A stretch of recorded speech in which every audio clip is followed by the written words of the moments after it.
Tony Gwynn Jr. I was outside the room and I saw Adam come sprinting in. I was like, what happened? Hot mic. That's all I heard. Chris Ello. Dak Prescott speaking of things that are off.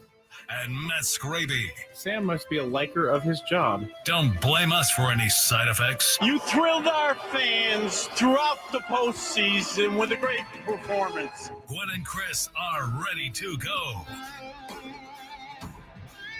Well, welcome in on this Tuesday afternoon. Tony Gwynn Jr., Chris Ello, Matt Scraby, Gwynn and Chris. Pods 5-0 now after the victory last night. 11 hits. Yeah. Clap it up for them. They've double-digit hits in 3 of the 5 games. That was Chris being excited. Was that me doing Fran Mil Reyes? Yeah, that was you being excited about Padre baseball. Whoa, hey. There you go. I think that's a good I think that's how we all feel right about now. That's a good representation of it. How are you gentlemen today? How's the day going? I'm happy. Obviously happy they won last night. Again, 5-0. First time in franchise history. Word. You know, look, that's, you got to get there at some point. And you do something that 56 previous teams were unable to do. It's saying something. So it's a great start, obviously, to the season. As you know, Tony, I was at the game last night. It was my first game of the year, and I was a little worried because I knew if they lost, I would get most of the blame for that on the show today. So can't blame me. I kept the winning streak going. You wouldn't have got blamed from me. You might have got no, not from you, but yes, from everybody in the chat and everywhere else. I don't believe in that stuff anymore. You don't? No, I don't. You live your life for that stuff. Not for, because now that I'm on this side and I put something on Twitter. No way. I put something on Twitter and then like 30 seconds later, the exact thing I wanted to happen doesn't happen and everybody jumps on me. I have no control. I wish I had that much power, but I don't. You would love, anyway, I was happy they won. I don't know. You throw things into a crazy spin. I was thinking last night, Tony, that Gavin Sheets, and it's funny because it happened on the day when, Profar got the suspension, but it's 5 games in, but at least for 5 games, Gavin Sheets is my new Jerks and Profar. It seems like every time he comes up, it's a crucial situation. And every time it's a crucial situation, he comes through. And that's kind of what Profar did all of last year. And Sheets has 157 more games to do that. But it's a guy that, there is no – do you think he would have made the team if he hadn't had that 6-game stretch with the home runs? Because he was not trending towards making the team early in spring training, was he? No one was trending towards making the team at that point in spring when we're talking about. Everybody is trying to figure it out. I can't say that would have been the case because, although let's say he doesn't hit the home runs, but he gets some hits along the way, shows some ability to kind of get the swing where it's at without the home runs. I think he still had a really good chance to make that team because he can do – he's DHing now, but he can play first. He can play in the outfield. And so he's certainly off to a terrific start. Jerickson's year last year was phenomenal. So he's got a long way to go in order to fill those shoes. And plus there was an emotional part that Jerickson also brought to the table that helped his ball club. Nonetheless, Gavin's been terrific. It's nice to see Luis and Jay get on the board yesterday with a knock. So everybody's got a hit. Nobody's lonely anymore. Yeah. And now we reset the rotation, and you get another look at Michael King, who, really, if you take all 5 starts into account, he might have had the worst one out of all of them. And the second worst might have been Dylan Cease. It might be. It was definitely. Neither of those two reached 5 innings. Everybody else did. So based on what we've heard from especially Michael, there's like a little inside competition between those guys. They're on the clock because the other 3 went out and gave us 6, 7, and 5. And now it's their turn to try to get themselves a win on the board. Yeah, for sure. And for themselves, because let's be honest, all of them have been wins.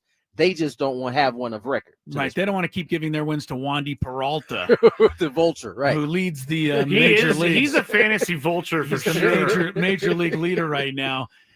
Speaking of the starting pitching, though, Tony, I don't know how much you guys got into it on the broadcast last night being at the game, but you had to feel amazingly great for Kyle Hart. I mean, this guy, 19th round pick, 9 years toiling in we had him on the other day, went through all the cities he's been in, and then having to go to Korea kind of as a one last ditch effort, to see if maybe he can find something to get himself back to the big leagues and to get his first major league win. Pretty special night for this guy. I think it was lost a little bit in the celebration of Gavin Sheets and everything else, but wasn't lost on me how much that victory must have meant to Kyle Hart. So it was great. I don't think it was lost on anybody, especially those who listened to him on our show. Yeah. I mean, the humility that he displayed just in talking about his journey. Mm-hmm. It was very easy to root for Kyle once he finished that conversation with us. And I tell you what, the 2 starts he had in spring, he seemed to be nibbling a little bit. And for those who don't know what that is, it's like a pitcher that doesn't really, they know they don't want to be on the middle of the plate, so they're like just kind of nibbling on the edges there, just off, and that can get a pitcher into trouble. He was on the attack last night, and he made 2 mistakes, but he was on the attack. And I think that led to his confidence growing and led to a good start from him, man. I was happy to see him go out and perform well. Remember, he hadn't pitched in a major league stadium with actual people in it. Right. Because there were cardboard cutouts last time he made a start at the big league level. Isn't that something? Yeah. This was a great night for Kyle Hart, and I couldn't feel better for him. He gave up the shot to old Ramirez there in the second batter of the game, and I might have knocked him off his game a little bit, but as you said, Tony, he kept on attacking after that, and that was a good sign. He didn't back down, he didn't back off, and then the Padres gave him a little cushion with that 4-run second inning. But it came down to one batter for him. If you go to the top of the 5th inning, and he was 1 out away from qualifying for the win, and Stephen Kwan came up with a man on base when 2 outs. To me, he had to get Stephen Kwan out, and because if he didn't, Ramirez was coming up next. I don't think Mike Schilt would have let him face Ramirez a 3rd time, considering Ramirez had already homered and doubled off him. Yeah, and he got Kwan to hit he got Kwan to hit a little pop-up out there, and thank goodness Fernando's really fast and came sliding in to make the catch, and that was the out he needed, to qualify for the win. So it was a good thing all the way around. And the bullpen is ridiculous. I don't know if you've seen this yet, Tony, but the Padres through 5 games anyway are the only team in baseball that has yet to give up a run after the 6th inning. So they continue to, just shut you down. Yuki Matsui had his disappearing sinker working last night. My goodness. And I think Yuki's pitching like a man with confidence on that bump right now. Which is nice to see because we know he's got the stuff. Don't forget, when they first got Yuki Matsui, it was kind of between him and Suarez to see who was going to be the closer last year. And, Suarez ended up being that, and Yuki ended up in a different role. But he's got good stuff, and a little confidence goes a long way. But I think that's 19 straight scoreless innings for the bullpen. It's hard to beat, Tony. Hard to beat. They've been phenomenal. I think that's just you can't ask for a better start than what they've given you. And for anybody that's worried about Luis Arraez, which I'm not, and you're not, but anybody who's he got his base hit. But how many other balls did he hit on the button? Maybe 3 or 4 more last night. Yeah, 3 balls on the button. Absolutely. So that's no problem. I did love that after he got his hit, and then he ended up getting thrown out going for 2. And by the way, we talked about this yesterday. Both the Rise and Sheets got thrown out trying to stretch singles into doubles. Not bad base running, not dumb base running. I think about you all the time. I know you do, but neither of them I was like, Chris is so mad right now. I wasn't, because those were great opportunities, and the guys had to make perfect throws to get them out, and they give them credit. They threw them out. That's the kind of aggressiveness I think the Padres got to stay with.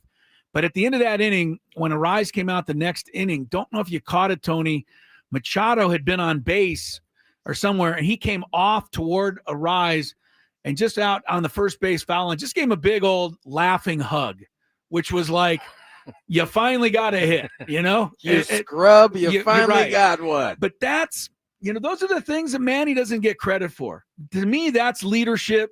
To me, that signals, you know, how this team is together and pulling for each other.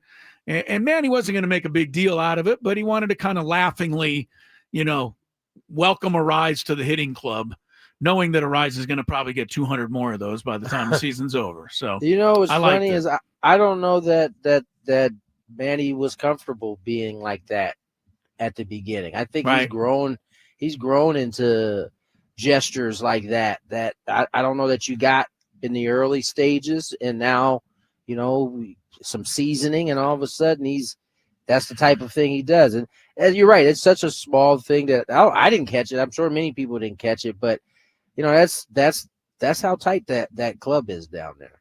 I think so. And we're going to talk about it more in the Big Five, because I looked ahead and I saw Scraby's questions. So I don't want to. Whoa, you looked ahead. First time ever. Wow. There's a first time for everything. First time ever. And amazing. He's going to ask us about the play that Manny made to get the interference call. Yes. Yeah. So Guardians broadcasters were very upset. Well, I don't care what they were. I would be upset too if I was on the opposite side. Yeah, I don't care what they were. But you know it, I know it, Tony. That was an IQ play off the charts by Manny to get that double play. And that was a huge part of the game, because they had 2 on and nobody out. And now he ends the inning, basically. And that's the kind of thing they're doing right now. They're getting double plays that, what did they have, a 5-2-4 double play or something the other day? It was a 4-5-6 double play. Right. Yeah, Yes. 4-5-6. 4, I think 5, they had 6 one of those, double but play. And then there was a 1 in there somewhere. And they've one had of some them. crazy ones, but it's The going one their where way. Rise. Wait. Never mind. I'm gonna stop 3, talking. 5, 6. It was I can't remember. Yeah. There was a couple oddballs there. Well, they're getting it done right now. They're playing the defense. I mean, Fernando's catch. Merrill is, getting in there, making plays. Manny at third base is just, I mean, he's the best in the game. They can never give him another Gold Glove. They'll never be able to change my mind that he's the best to do it down there. And I don't know. I don't know. I just want to point this out now. Manny looks terrific, even with the little calf. What do you want to call Strain. it? Tightness. Yeah, right. Tightness. And he's moving better, off like around the bases and in the field.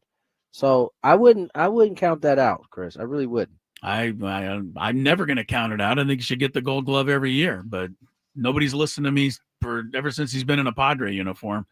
But yeah, it was great last night. Every game is great right now. Let's keep it going. I mean, I think the world record is 13 for opening a season. Why not shoot for it? It's the world record. The world record. We're working on the world record right now. That's right. We're working on Scraby, it. just so you know, it's not me. I know it's your internet. The Petco internet is not great. Oh, right, he's freezing, is he not? He's gone now. Oh, he's I'm gone gone now. totally now from I'm the trying to YouTube load chat? back up, but it's not happening. So Okay, well, at least we're at the end of the segment. let's get to break. More Gwynn and Chris on the other side. Just getting rolling today. Tony Gwynn Jr. here. You are Joseph Musgrove in the building. Give him a round of applause, everyone. What's up? It's not a bad setup right here, huh? No, not at all. Not at all. How you doing, Joe? I feel great, man. Yeah, really good. Excited. I heard you say on the stage today, 2 months away from throwing a baseball. Yeah. What are those 2 months going to be like for you? A lot of patience, you know. I've been working really hard, man. Been really diligent with the rehab. The strengthening stuff has all been, right on par. I've kind of hit every checkpoint with ease. And that was something that was told to me early on is like, really give it the time that you need on the front end. You don't throw for 6 months regardless. So, don't try to go out and be a hero and get yourself throwing in 4 months. Just, do all the rehab, hit all the checkpoints, and then, maybe make up some time on the back end, once I'm consistently throwing. So strength feels really good. It's just, getting the shoulder moving again and back in like certain ranges before I start playing catch. For those who may not know, I don't think it was ever going to be in question whether Joe was going to attack his rehab the way he has already started to attack it. This is one of the most hard-working people I've ever been around. But this is new territory for you. Yeah. I mean, you are a guy who I consider well-educated on anything he's about to walk through. Yeah. What was your education like leading up to surgery? I know you must have talked to a billion people. You don't leave stones unturned. Yeah. What was that like, getting yourself prepared for this surgery? Yeah, I got a notebook full of pages of conversations, phone calls, doctor visits. I vetted 3-4 different doctor options. Called everybody I knew that had had Tommy John. Called guys that had had it twice, and what the difference was the second time around compared to the first. So. This is your first, correct? My first one, yeah. So I feel like I've done, every bit of the homework that I could. I feel like I was as prepared and as, educated on, the process as possible. And now it's just, putting the, the lessons that I've learned from other people and their experiences, along with, the feel and the trust that I have for myself.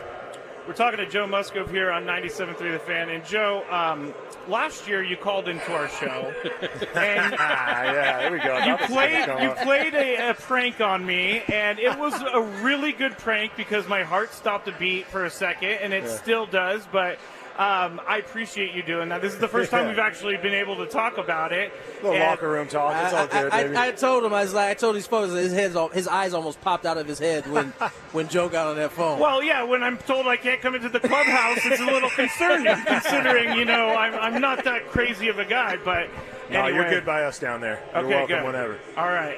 I just wanted to ask you about the mental side of things, because it's got to be hard knowing you're coming into the year you're not going to pitch. Right. But you still have to keep working. How do you stay in that zone? I think, first off, it's a little bit of a relief. It's a chance to kind of step back from, the constant mentality and approach of, like, being on edge and getting ready and prepared, and just the stresses that, any ball player deals with on the day-to-day of, like, mechanics feeling out of whack, or as spring gets closer, maybe you haven't hit the checkpoints that you want to hit, or things aren't, as consistent as you like it to be. So not having to deal with those stresses has been super nice. I've been able to focus on life a little bit, got engaged, got a new home, made some moves. So it's been really good. And I think, once I had the surgery, I knew what was ahead of me and, how long the road was. And, it took a little while to get to a good headspace, but I feel like I'm in a great spot now. And, I was saying earlier out on the stage, I'm not claiming to be Superman, but I really believe in my ability to heal and, my ability to, to push my body and get it ready. So I'm preparing and shooting for a return in the postseason at some point. And if, we're a month away from that and I realize it's a long shot, I'm completely fine with, sitting out and, preparing for 26. But I keep myself busy, man. I've really tried to be an extension of the coaching staff and, provide, assistance and help and, experience and, things that help these younger guys and, some of our guys that are transitioning to a starting role, help their careers grow. So, keep myself busy and keeping tasks, to have, at my fingertips, things to work on has been a good relief for me. Joseph Musgrove in the building. Give him a round of applause, everyone. What's up? It's not a bad setup right here, huh? No, not at all. Not at all. How you doing, Joe? I feel great, man. Yeah, really good. Excited. I heard you say on the stage today, 2 months away from throwing a baseball. Yeah. What are those 2 months going to be like for you?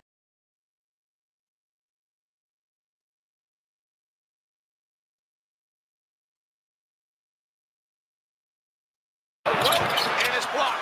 Pulled down by Mensah. They have the one timeout. Are they going to take it or not? They don't have the scorers on the floor. It's Butler with 2 seconds. He's got to put it up.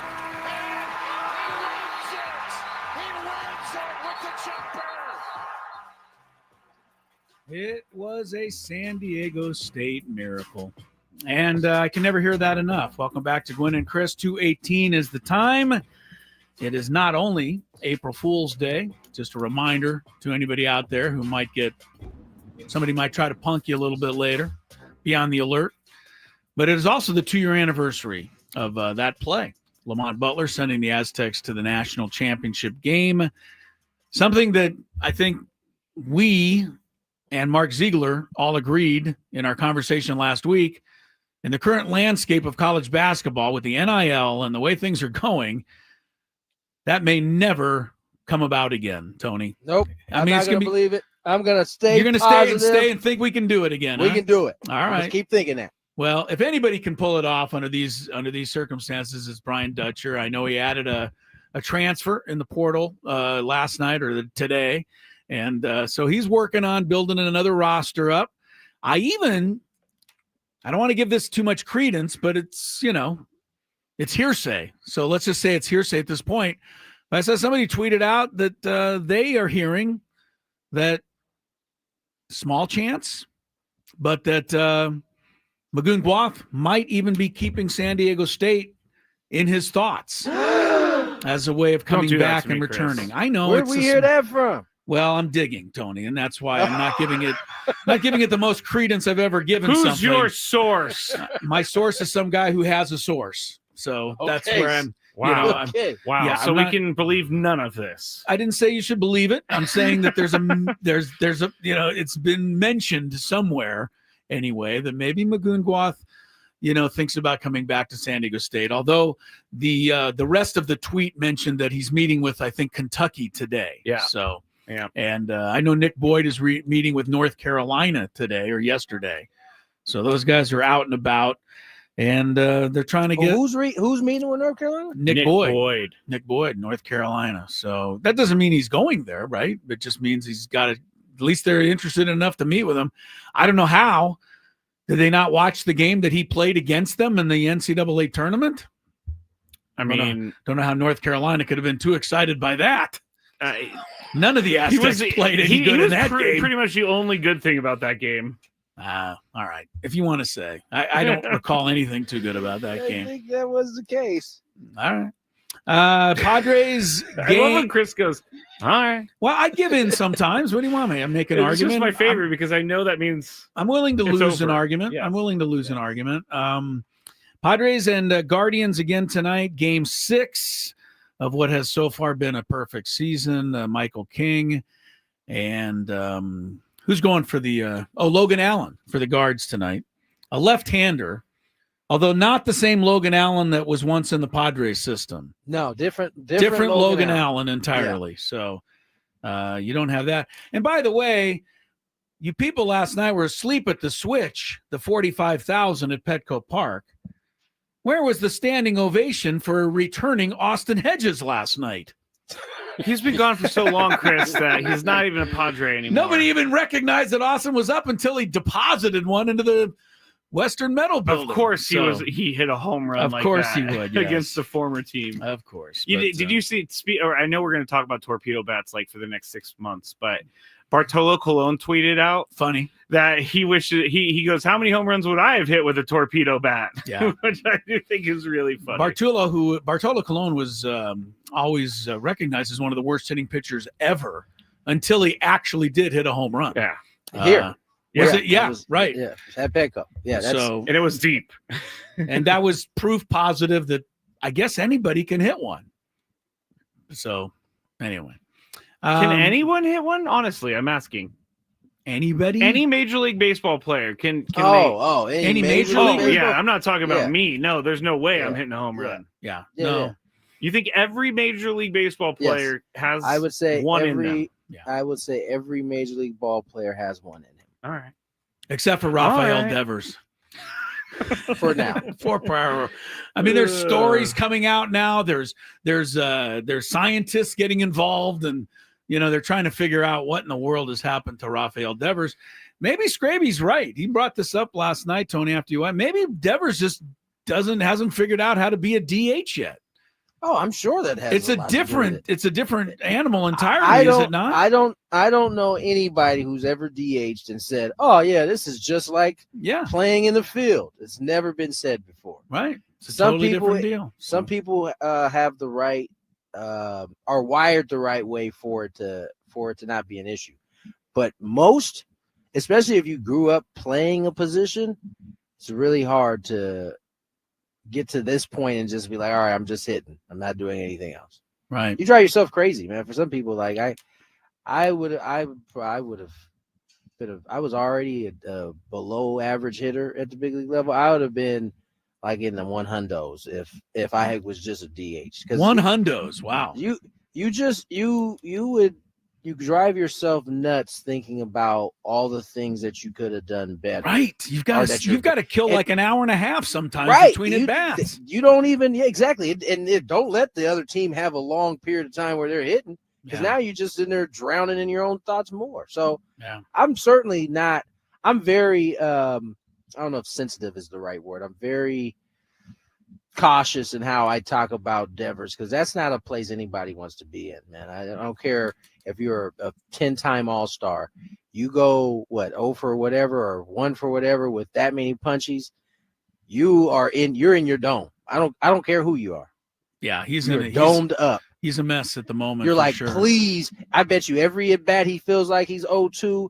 And all you're thinking about, man, just don't strike out. Just don't strike out. Just don't strike out. Strike 3. Exactly. Oh, man, I shouldn't have been thinking about striking out. Yeah, too late. Exactly. Yeah, left turn. Go to the dugout. I'll admit this. Why not? Last Wednesday in our Wednesday night softball game, my last at bat of the game. What are you going to owe for? You don't even know what I'm going to say. I think I know. I think I know. Oh, you think you know? Yes. My last at bat in the game last Wednesday, Tony, swing and a miss, followed by swing and a miss. Yes, I struck out, and it was was that what you were expecting, Scraby? Yep. All right. Someone has video of it. Somebody has video of it? Yes. Wow. Are you people like get a life out there? What? Oh, wow. It is. Oh, Chris, even with, I got to hold on. I got to get this on the screen. I was thinking I forgot that this was sent to me. I was thinking I'd get away with this just with a quick story. Now I'm in. No, now it's going to be on the screen. Video evidence. Well, maybe I can see why I missed the darn ball. Let me see the video. I don't think you want to see the video. Probably not. But my point of the reason I brought this up is because I was thinking of Rafael Devers when you just said that, Tony. I've been thinking about this for a whole week because I don't get another at bat till tomorrow night. So, right, it's been driving me crazy for a week. And I that's the good thing. When I step up tomorrow night, I'm going to be like, just please let me hit the ball. I can't do this again. That's the good thing about pro ball and actually liking to compete. You get to do it the next day, so you don't have to sit on it too long. Oh my goodness, Chris! I think this is kind of messed up, to be honest. It's called Bush League Softball is the account on Instagram. Okay. And it just puts striking out in slow pitch, LMAO is what the title is. And I have to do some stuff. Okay. There's going to be no sound. So for anyone who needs or who wants to see this, go to the video later and go to like 30 minutes in. But can you guys see it? Oh, wait. Yeah. So I'm part of a larger... I guess so. They're even filming it and fast forwarding it. He throws his bat. I did throw my bat.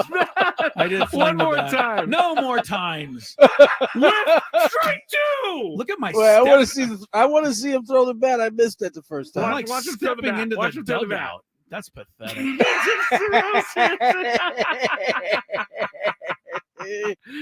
Yes. One more time. Well, watch where I step. I deserve to. Yeah, what is that? I don't know. That is called in the bucket. Yes, I know. Stepping in the bucket. I'm aware what it's called, Tony. I am aware what that's called. That's impressively bad. I'm so happy you brought that up. I forgot to check that text message last night. That's great. There's no way the show is going to go anywhere but uphill from there. So. Yeah, that was. I can't. Who videos that? Is it a person? It looked like a stationary video camera. I don't know who would video something like that and put you up on. Let me see how many followers this account has that it got tweeted out or Instagram from. Well, now that you've put it up, everyone's gonna. I haven't put up anything. I just put it up on the stream. That is so funny that somebody had that. Not really, but Bush League Softball. There we go. Bush League Softball. All right, so it doesn't have too many followers, but. I think you're okay. I think it's going to stay hidden. I'm kind of glad it happened because I'm going to be ultra uber focused now tomorrow. Like, lock in, Chris. I don't care if I hit a squibber back to the mound, just something. I can't do that again. It's great. Did you guys see that they are following you guys' idea of first downs now? You guys see this is happening? No, what happened? Did this just drop on my phone? It says 3 hours ago. According to ESPN NFL, the method of measuring first downs in the NFL will switch from chain gangs to camera-based technology. Oh, yeah, we knew that. I've seen that, yeah. It's not going to actually measure. It's just going to, like...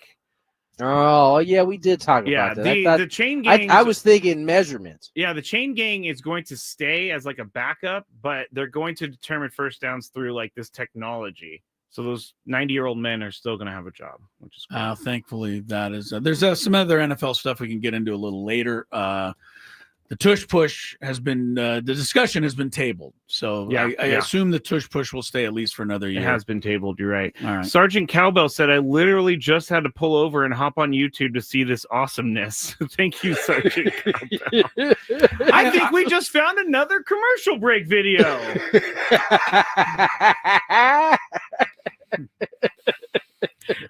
Well, Hey, I put myself panicking with Dylan Cease. Well, as Chris would say, well, that's all I got. It happened. What can I tell you? It happened. I appreciate you for bringing it up. Oh, wow. All right. Well, hopefully the rest of the show will not be a strikeout. We'll come back. I think we got a fantabulous sports game show. We do. Coming up here. It's We Tuesday, so time for a little of that. And we'll see who puts their foot in the bucket during that contest, which is next on Gwynn and Chris. Ben and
236. Tony Gwynn Jr., Chris Ello, Matt Scraby. Chris's Fantabulous Sports Game Show coming your way. Should be another beatdown. That's what I'm looking forward to. I'm not Maybe biting. the category will lend itself otherwise. Chris? Looking for a little something different and crazy today. We're going way off the board here, guys. And for all of you out there, we normally, of course, do a sports category, but not all the time. I like it. Every now and again, we do I don't. something completely out of, like I said, we go, totally off the beaten path here. And I believe I've come up with something that is totally off the beaten path. Now, this is the information that I'm about to get into comes from the World Population Review. Oh, no. And it has to do with average temperatures in the year 2024. And this is the average temperature, high, maximum per day, minimum per day. Anyway, putting it all together, they rank the states in the United States from warmest to coldest states. Huh. It is going to be your job today to find the 25 states whose average temperature is under 55 degrees. Wow. You're looking for states. You're looking for the 25 states that are the coldest in the United States. Just for a little bit of reference, California is not as high in this list as I thought they were. California's at 60.5 degrees, ranking about 12th overall. Florida is the warmest at 73 degrees. And we're looking for what number? But you're looking for everything under 55. Ooh. California's at 60. So California's at 60. You're looking for anything under 55. And like I said, that is my source. So if anybody's wondering how I came up with these numbers, that's how. Okay. Scrape, you normally lose. And I'm not going to be nice to you in any way today after you unearth that video of me striking out in softball. So you're going to get no breaks from me today at all. You're going to need a strong performance here. Okay. To save I don't much know where shame. this came from. What do you mean you don't know where it came from? You just unearthed the video of me striking out, and you played it 3 times. Which I was sent by someone, and you brought it up. But you didn't just. You played it. You 3 played times. You played it multiple times. Yeah, let's take another look at. Ooh, let's take on. Oh, you want to take another look? Let me get back on here. See, it would be producer crime if I did not play that after being made aware of it. You played that as much as Kendrick played, not like us at his pop-up show. He just playing it over and over and over again. I don't know what gaslighting is, but it seems like you did something kind of like it. All right, here we go. Scraby, you're the first. Not what gaslighting It's not is, okay. All right, Scraby, you're first up. Okay, I'm not going to let you go first. I'm going to give Tony first, since there's one obvious answer that I know he'll get out of the way first. Okay. Coldest state in the union. Tony, you're looking for the bottom. Wait, do I need to hit the open? Oh, right. Yeah, here we go. Sorry. Hey, all you beautiful people out there, it's time to play one of our favorite games of the week. All right. We like to call it I'm going to go. Chris's Fantabulous Sports Game Show. And it starts right now on 97.3 The Fan. All right, you need 13 correct answers to win, or 3 strikes and you'll be out.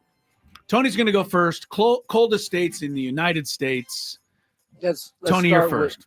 Let's start with Montana. Oh, you're starting with Montana. That is correct. Montana. Montana is the 4th coldest state in the U.S., 44.5 degrees average temperature. All right, Scraby, that leaves a really obvious one for you. I gave Tony first. But he didn't take it, so you can. I don't know that these are that obvious to any of us. All right, Chris. Well, I think one is obvious. Alaska, I think. Thought Alaska was pretty obvious. 27.8 degrees average temperature in Alaska. 16 degrees colder than any other state. All right, 1-1. Looking for the states in the United States with an average temperature of under 55 degrees. Tony's up.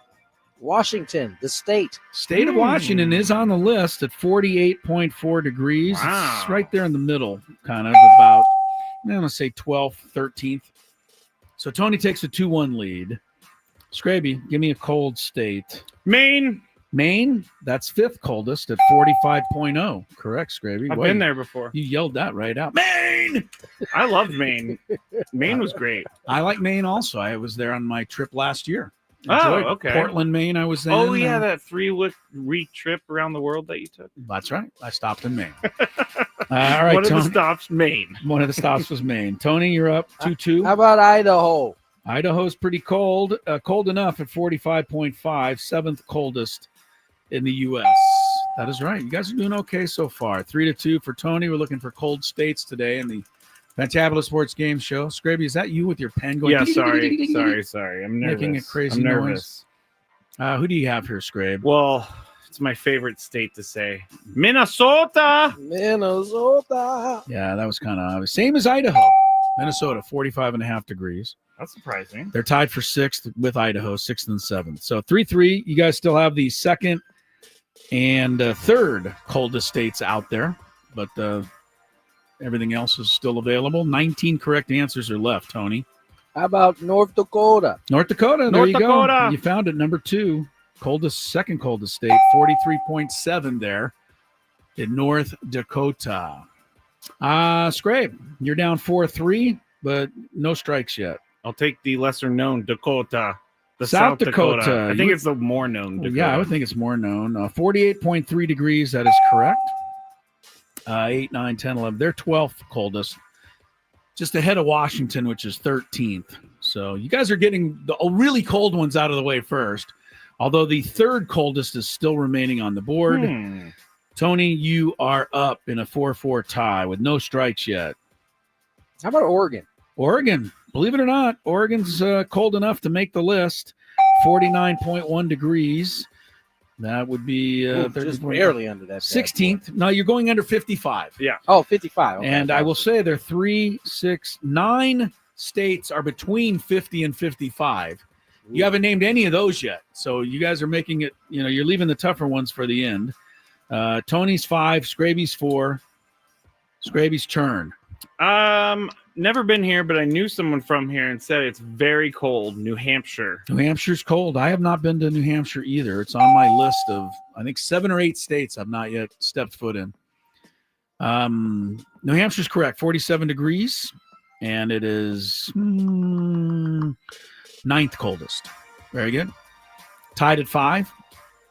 Still 15 correct answers. You guys have not gotten any of the tougher ones yet. Still number 3 is available. Tony. How about Vermont? Vermont's cold, and it's right next to New Hampshire, so that was good. 46.3 if you're in Vermont. Just a tad colder than New Hampshire. Tony goes up 6-5. Scraby looking for the tie again with no strikes yet. How about Wisconsin? Wisconsin. I'm pretty sure that's going to be in there. Just below, just a little warmer than New Hampshire, 47.6. Guys are doing well. Really, really well. 6-6, 13 left. It's going to get a lot tougher, though. You guys still haven't hit any of the ones between 50 and 55. Everything you've said so far is below 50 degrees in average temperature. Tony, you're up.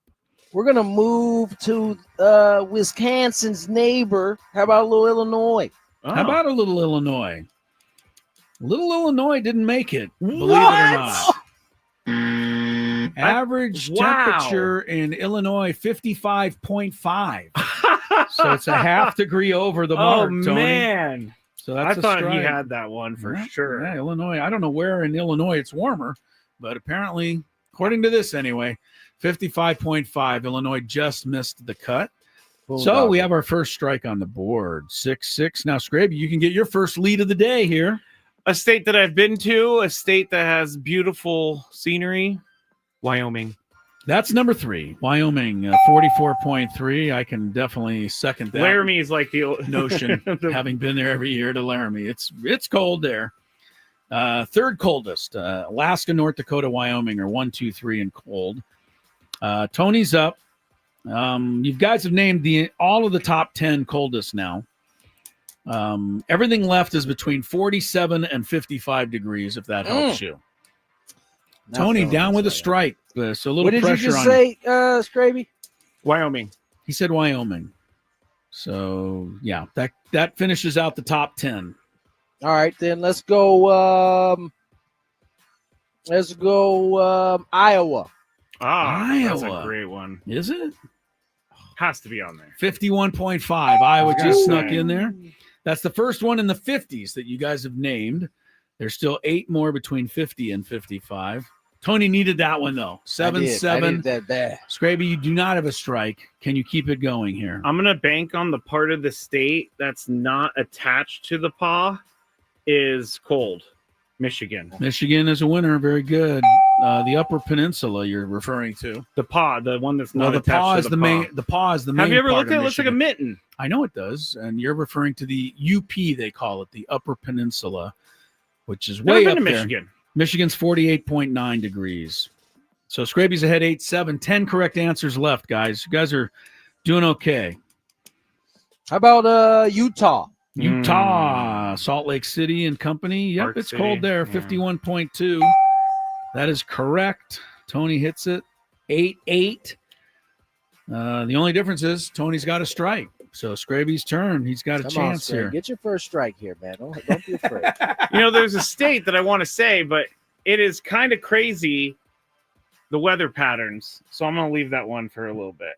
Okay, you do that. Whatever you're talking about, that's fine. I'm going to go Nueva York. Nueva York. New York for Chris. It does get cold there in New York. 49 degrees average temperature in New York is right. Scraby, of course, you got Syracuse and all those upper Albany, Rochester. Yes, way up there. Buffalo is in New York. Buffalo. How did Yeah. I forget that? Yeah, good job. All right, so Scraby takes the lead again. 9-8. 8 correct answers left. Tony, Connecticut. Connecticut. Oh, I didn't even think about that. Yeah, not as cold as New York though, but it's a winner. 52.2. Kind of just sneaking into the wire is Connecticut. That's right. 9-9. 7 answers left. Scraby, can you get 4 more? You win the game. It's starting to get tighter now, though. Sure is. Trying to see what's still left here. There's this guy. Tony's basically taking the entire West Connecticut. Coast. There are. Okay.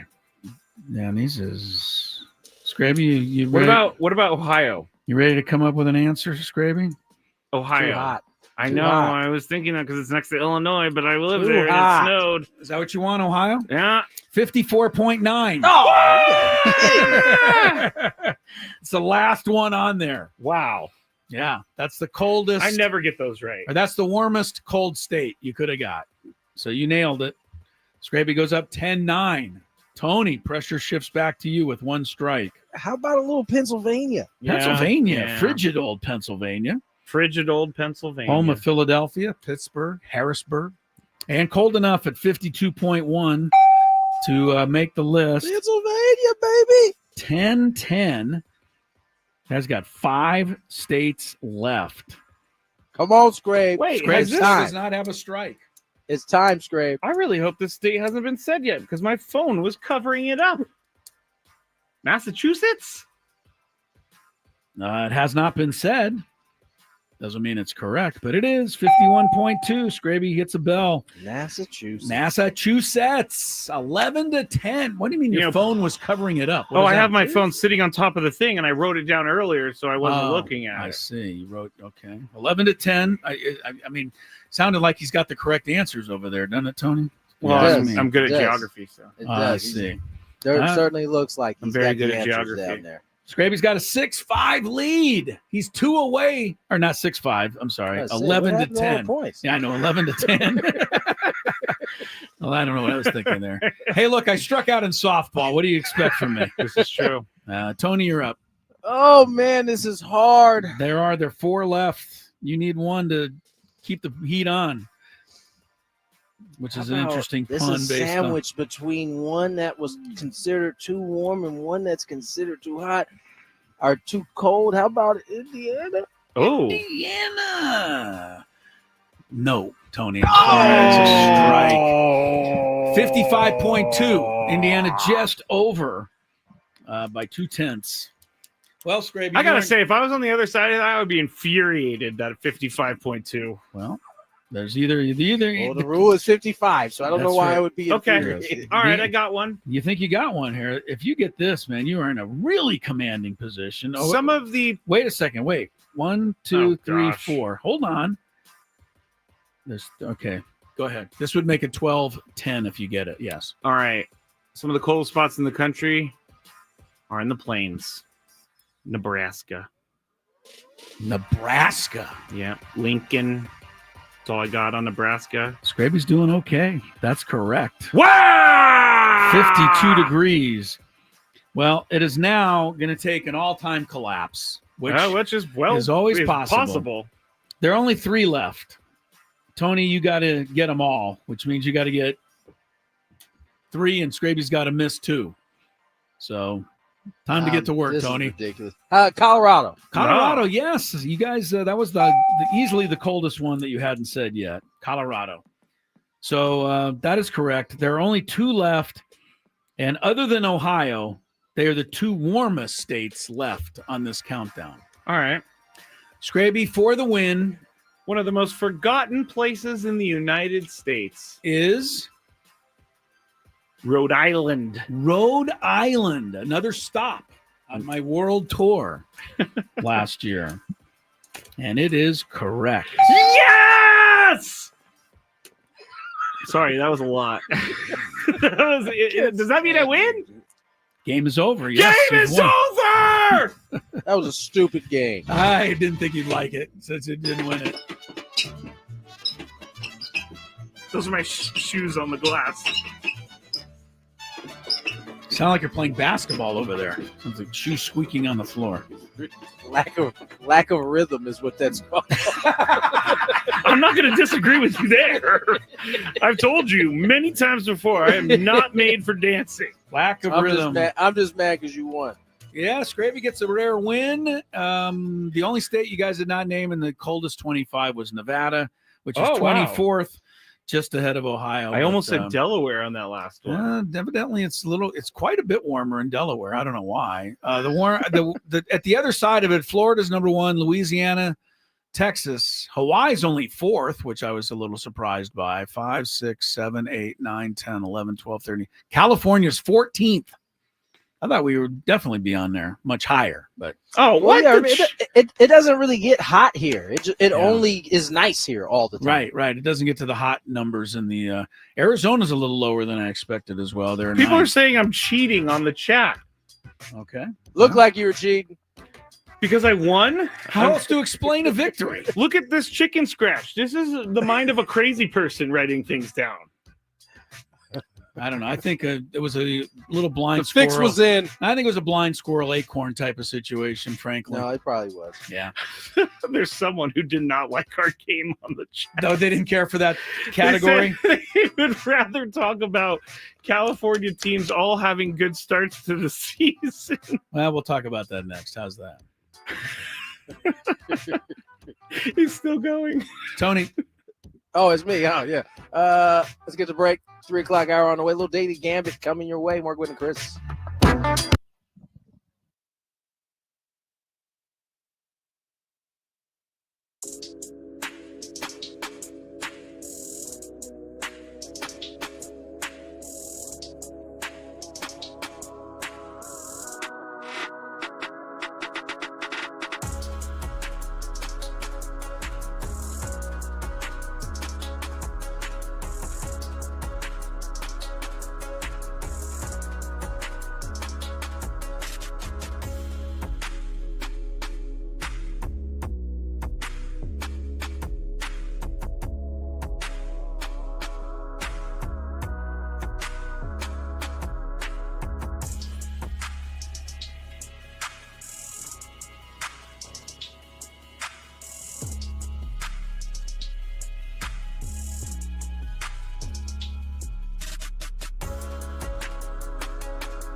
one sports talk station in San Diego, also home of the 5-0 San Diego Padres. Padres go for number 6 tonight against the Cleveland Guardians. Sam Levitt's pregame show gets underway at about 5:40 this afternoon. Tony Gwynn Jr. and Jesse Agler will have the call of the ball game. By the way, Tony, I almost walked over to where you guys were broadcasting to point this out to you last night. But, I'm always – I don't want to interrupt. And it's hard between innings because you guys are a little busy. And anyway, you know how before the game you and Jesse were talking last night about the story that's going around, how the A's are really making a lot of people angry because they refuse to be called the Sacramento A's while they're playing there? Well, that they just want to be called the Athletics? Well, we got. How should I say this? Okay. Way back in spring training. Right. I made a little quip about being a little disrespectful that they weren't using the name. I agree with you. We were later told, don't be nice. Be nice. Virtually. Okay. All right. And so I haven't mentioned them since, but since the Athletic article popped up today, it seems to be it's a thing, right? That at least the mayor is saying the same type deal. Yeah, it's a thing. I mean, they're playing in Sacramento, and the A's refuse to be called Sacramento. They want to be called the Athletics. Well, did you notice, Tony Gwynn Jr., at Petco Park last night, deep down the left field foul line, kind of in the upper deck, there's a scoreboard down there, smaller It's right scoreboard. Next to the Cutwater sign. Okay. It's on to your left, right? So you know where it is. It's a tinier scoreboard. Last night, it had the Cubs playing a blank space. Like Taylor Swift's song? No, it didn't say Oakland. It didn't say Sacramento. It didn't say Athletics. It didn't say anything. It had the Cubs playing a blank team. Huh. And I thought that was apropos. That's what the A's deserve. They want to be called.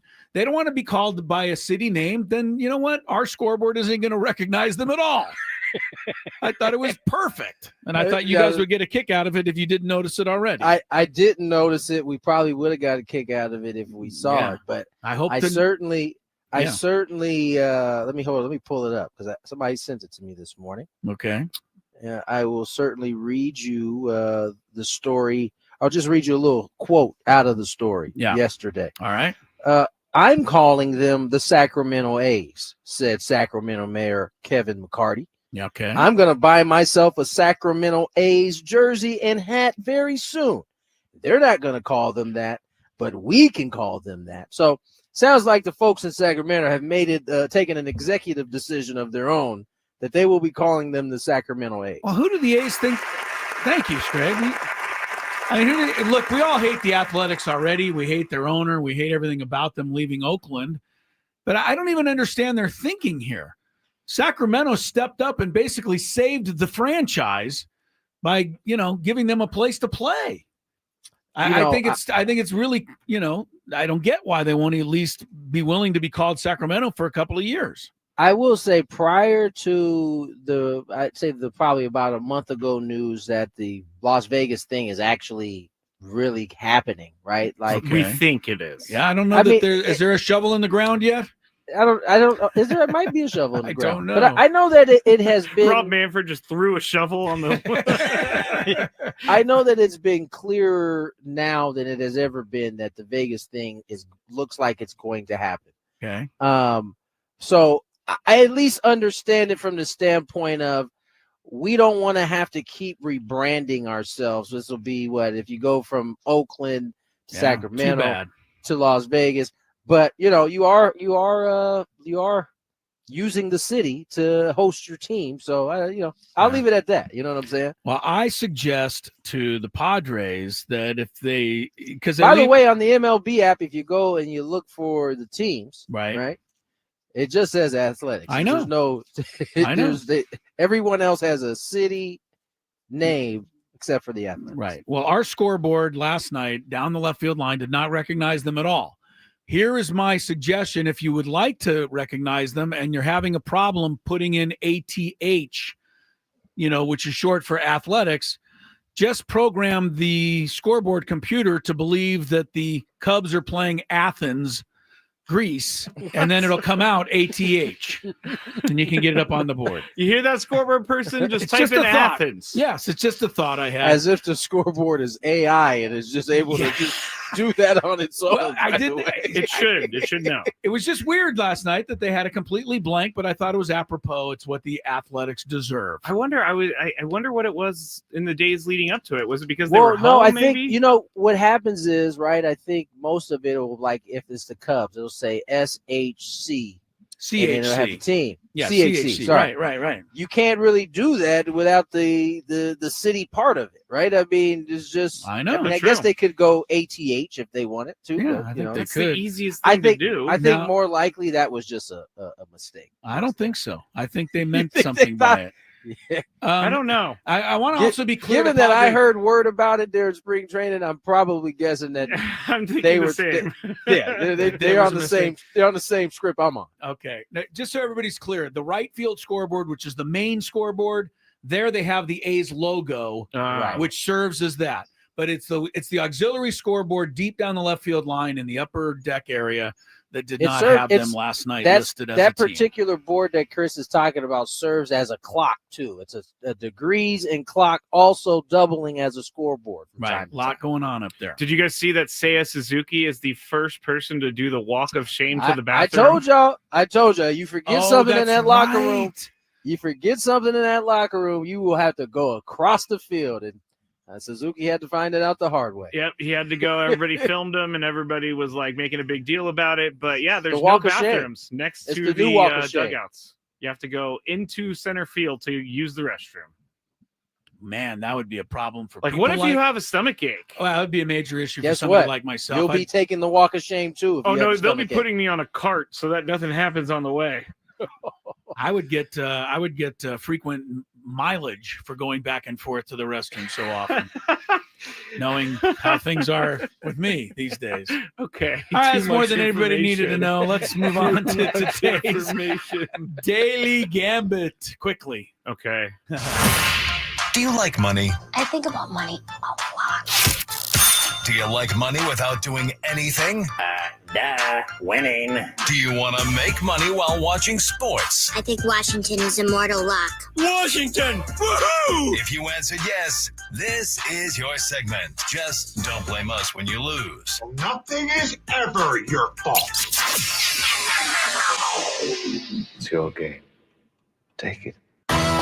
Gwynn and Chris go through the top bets of the day in the Daily Gambit on 97.3 The Fan. Daily Gambit is our daily sports betting segment here on Gwynn and Chris. Please, everybody, gamble responsibly. Before Tony has to go, I just want to say, Freddie Freeman fell in the shower. People are asking me why I'm not making fun of him. It's because I have fallen in the shower, and it is extremely scary when you fall in the shower. You feel like you're dying for half of a second, okay? Well, along those lines, that's why I'm not making fun of any player in the major league striking out. Except for Rafael Devers. Except for him. Except for Devers. Yes, Yeah, except for it's, him. it's okay to pile on him. Everybody else is doing it. Okay. All right, quickly. Texas and was playing TCU last night. TCU, I believe, had a 6.5 point They spread. got 6.5. Yeah, they got 6.5. TCU lost the bet. Yes, Texas won 58-47. Tony and I win that one. UConn minus 14.5 against USC women. Chris went USC. Tony went USC. I went UConn. UConn won 78-64, which does not cover the spread. By a half a point, of I know. course. They're always I so know. close on those. Now, who scored more? Haley Van Lith or Paige Beckers minus 7? Mhm. Haley Van Lith scored 17 points. Paige Beckers scored 31 minus 7 equals 24. So whoever picked Beckers, Tony Paige picked was the Lith. winner. Chris All and I chose Beckers. Beckers with a win. Over under 8 runs in the Padres. Wait. 31 minus 7 is 24. She had how many? 7? Oh, she had 17. a push. No. No, she had Beckers 31. had 31, and then you take away the handicap of the spread of the Oh, 7. I got you. I got you. Over under 8 runs in the game last night between the Padres and Guardians. Chris went under. Tony and I went over. It was 5-0, so it was under. Kyle Hart over under 3.5. Whoa. The Padres won 7-2 last night. It was What over is going with on? 9. What game were you watching Oh, last you know what I night? probably did? I was probably looking at Sunday's results because that was the result from Sunday. Well, I just looked at the Padres. How do you make a mistake like that? I don't know. But I win the bet, so I'm happy about it. Kyle Hart over under 3.5 strikeouts. No, you don't win the bet because you threw your ticket away thinking you lost. Sorry. Mhm. You got All of us nothing. went over. Kyle Hart had 4 strikeouts. Attaboy, Kyle. The Dodgers were minus 1.5 on the run line last night against the Braves. I don't know who Chris picked in this one, but Tony and I chose the Braves. It was the wrong choice because We the all Dodgers took the won Braves. 6-1. We all took the Braves. Finally, The Braves OKC. finally scored a run, though, after 29 innings. Michael Harris homered in the 8th inning.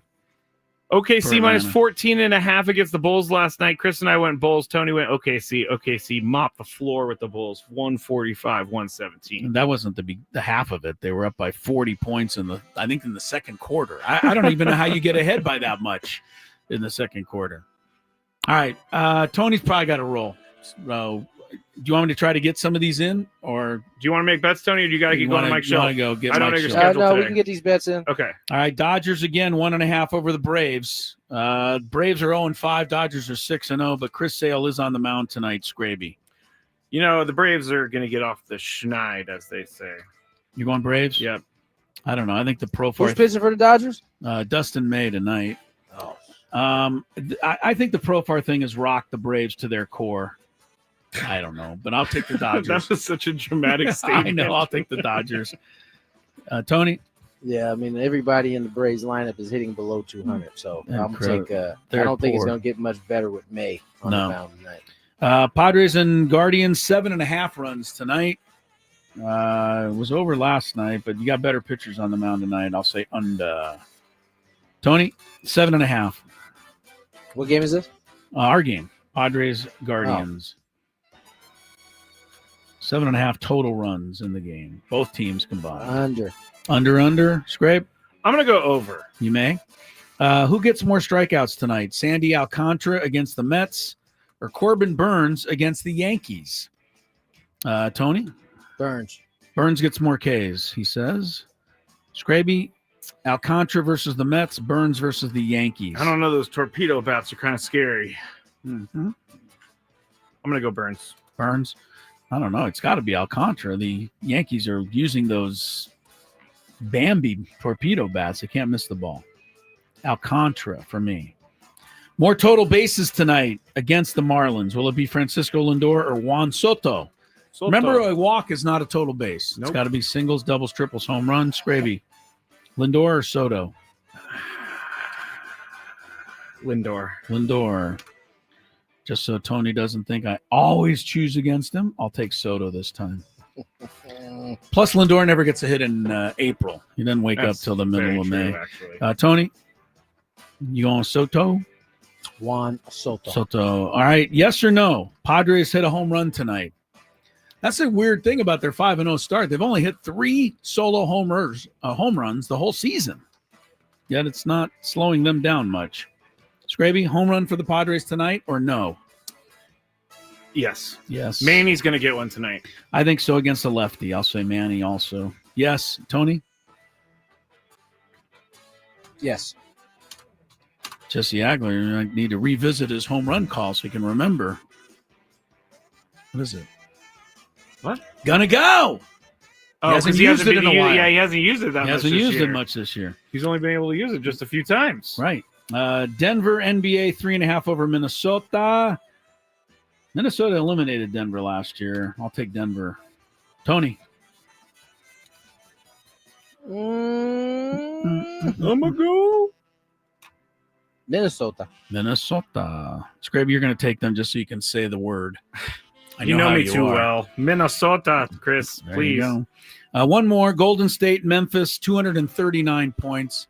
I talked a lot about the firing of the Memphis coach, but Because no one knows who he is.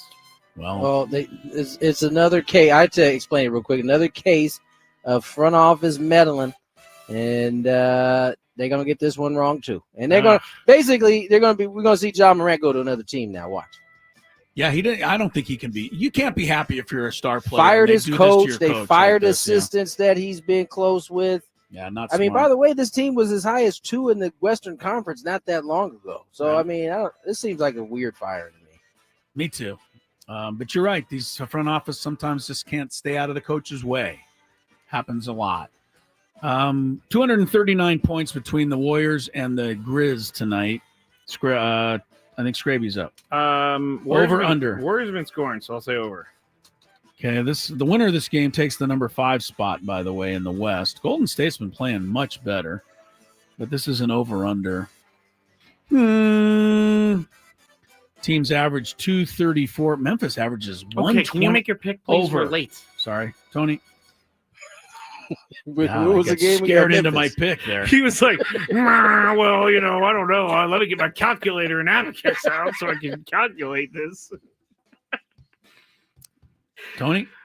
Was this Memphis, right? Memphis and Golden State. Yeah. Over under 239. Give me over. Over. All right. Tony, you're off, but he'll be back for the Big Five. And also, we have a sports court coming up. True. Stick around. A lot more Padres, Guardians, preview coverage. Traffic now on 97.3 The Fan. From the 855 Get Ross Traffic Center, protected.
3:22 is the time. Tune in to the manager's report with Mike Schilt. He is the manager of the Padres, you know. Very good manager of the Padres. Thus the name of the segment. Yes. The manager's report. It takes place Friday morning at 9 a.m. during the Ben and Woods show. The manager's report is refreshed by Eco Water SoCal. I thought it said social, but it doesn't. It says Eco Water SoCal. Try alkaline water for just $9.95 a month. Eco Water SoCal, keeping it soft since 1925, 100 years. Oh, I didn't even put that together, honestly. I didn't like that. I don't think about things like that for some reason. Do you know what happened today? It's April 1st, everybody. Just a reminder if anybody's trying to prank you on something. Oh, yeah, we're not going to prank you, I promise. Nah, kind of beyond that stuff. Actually, Scraby is pranking you. I didn't strike out last week. No, that definitely happened. That definitely happened. That definitely happened. Darn it. Good try, though. Thank you. Do you know what happened on April 1st, 1995? 30 years ago today, Scrabe. April 1st, 1995. Yeah. Anything come to mind? 49ers just won a Super Bowl. Oh, brother. Like 2 months before and that. you finished second in your fantasy league, I'm sure. I was 10, so I didn't. I think it was the strike? No. 30 years ago today, ESPN.com was born. Oh, Chris's favorite website of all time. No, not my favorite of all time, but I like it. It's where I get a lot of my beginning of my information. Now, if I want to delve deeper into subjects, I usually go from there elsewhere. Yeah, yeah. Okay. I can see why you do that. 30 years ago, that surprised you? Surprised me. I didn't think the internet has been that much of a fabric of our lives for 30 years. I would think, I thought maybe 15 or 20, I would have said. I remember when I was like 10, 11, so maybe 95, 96, we started getting those AOL CDs in the mail that gave us like a certain number of minutes to be on the internet. The dial-up. Boop, boop, boop, boop, boop. Now, if I went online late in the evening, I woke up the whole neighborhood. You couldn't do it. What were you doing online late in the evening, Chris? Well, I stayed up late. And I was studying for the show or something the next day. Okay. But no, the AOL was really quite, but yeah, you're right. 1995, it had already been AOL time. So you're right. Yeah. It just off the top of my head, I wouldn't have thought the internet's been around for 30 years to where we were getting a lot of our sports information on ESPN.com. I would have said maybe 2025 max. I love but seeing it's been 30 old, the web pages, like the first web pages. Do you have that somewhere? No, I can't see it right now, but I'm going to search for it because I love looking at these web pages. Like the Yahoo web page from back in the day, it is crazy looking. How would you find the ESPN web page from back in the day? Just call someone might have a screenshot that I can find somewhere. ESPN.com web page. I'm trying that. See if that gets us anywhere. That might get us somewhere. Images. Yeah, I'm going to images. Yeah, there it is. It's pretty busy. Pretty busy back in the day, but I do remember a lot of that. Look how big everything is. I remember that layout. Yeah. Okay. Kind of fun to It kind of looks like a newspaper a little bit. It was more newspaper-like. Well, I think that's why the transition, they wanted to keep it as newspaper-like as possible. Yeah. Because that's what we were all used to. Yeah, it's true. And now they've slowly gotten further and further away from it looking newspaper-like. Yeah. That's an interesting observation by you, Scraby. Well, I mean, it stood out to me, but now it obviously doesn't look like that at all. Anyway, 30 years of ESPN.com. So I guess we congratulate them for that anniversary. It's also the 2-year anniversary of Lamont Butler's shot against Florida Atlantic. Played that a little earlier on the program. Over Nick Boyd, right? Nick Boyd had his arm stretched out.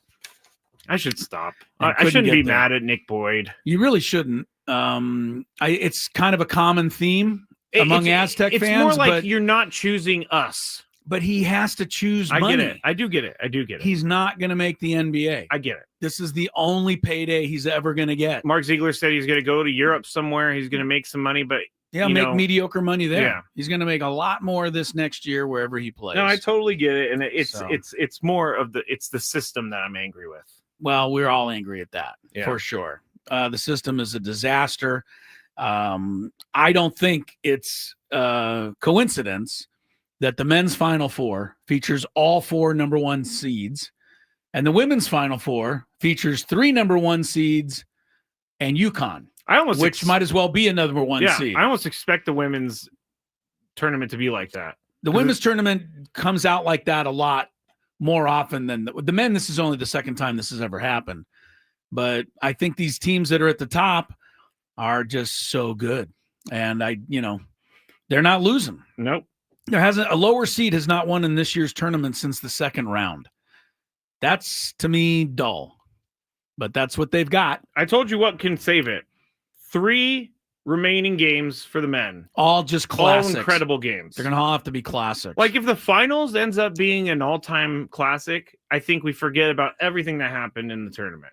But if it's a blowout or it's just not a fun game, we all take this tournament and say this was the most boring tournament of all time. To this point, I believe it has been. Hopefully, the final 3 games, the 2 semifinals Saturday and the final Monday night, you'll at least have more than 1 lead change combined, which is what happened in the last 3 Elite 8 games. Yeah, that's not fun. No lead change. The only lead change was Michigan State took a quick 8-6 lead over Auburn. Yeah. Auburn then went on a 17-0 run, and the game was a blowout the rest of the way. And their dude Broom, I thought he broke his wrist or something, and then he comes back in. Nah, he's fine.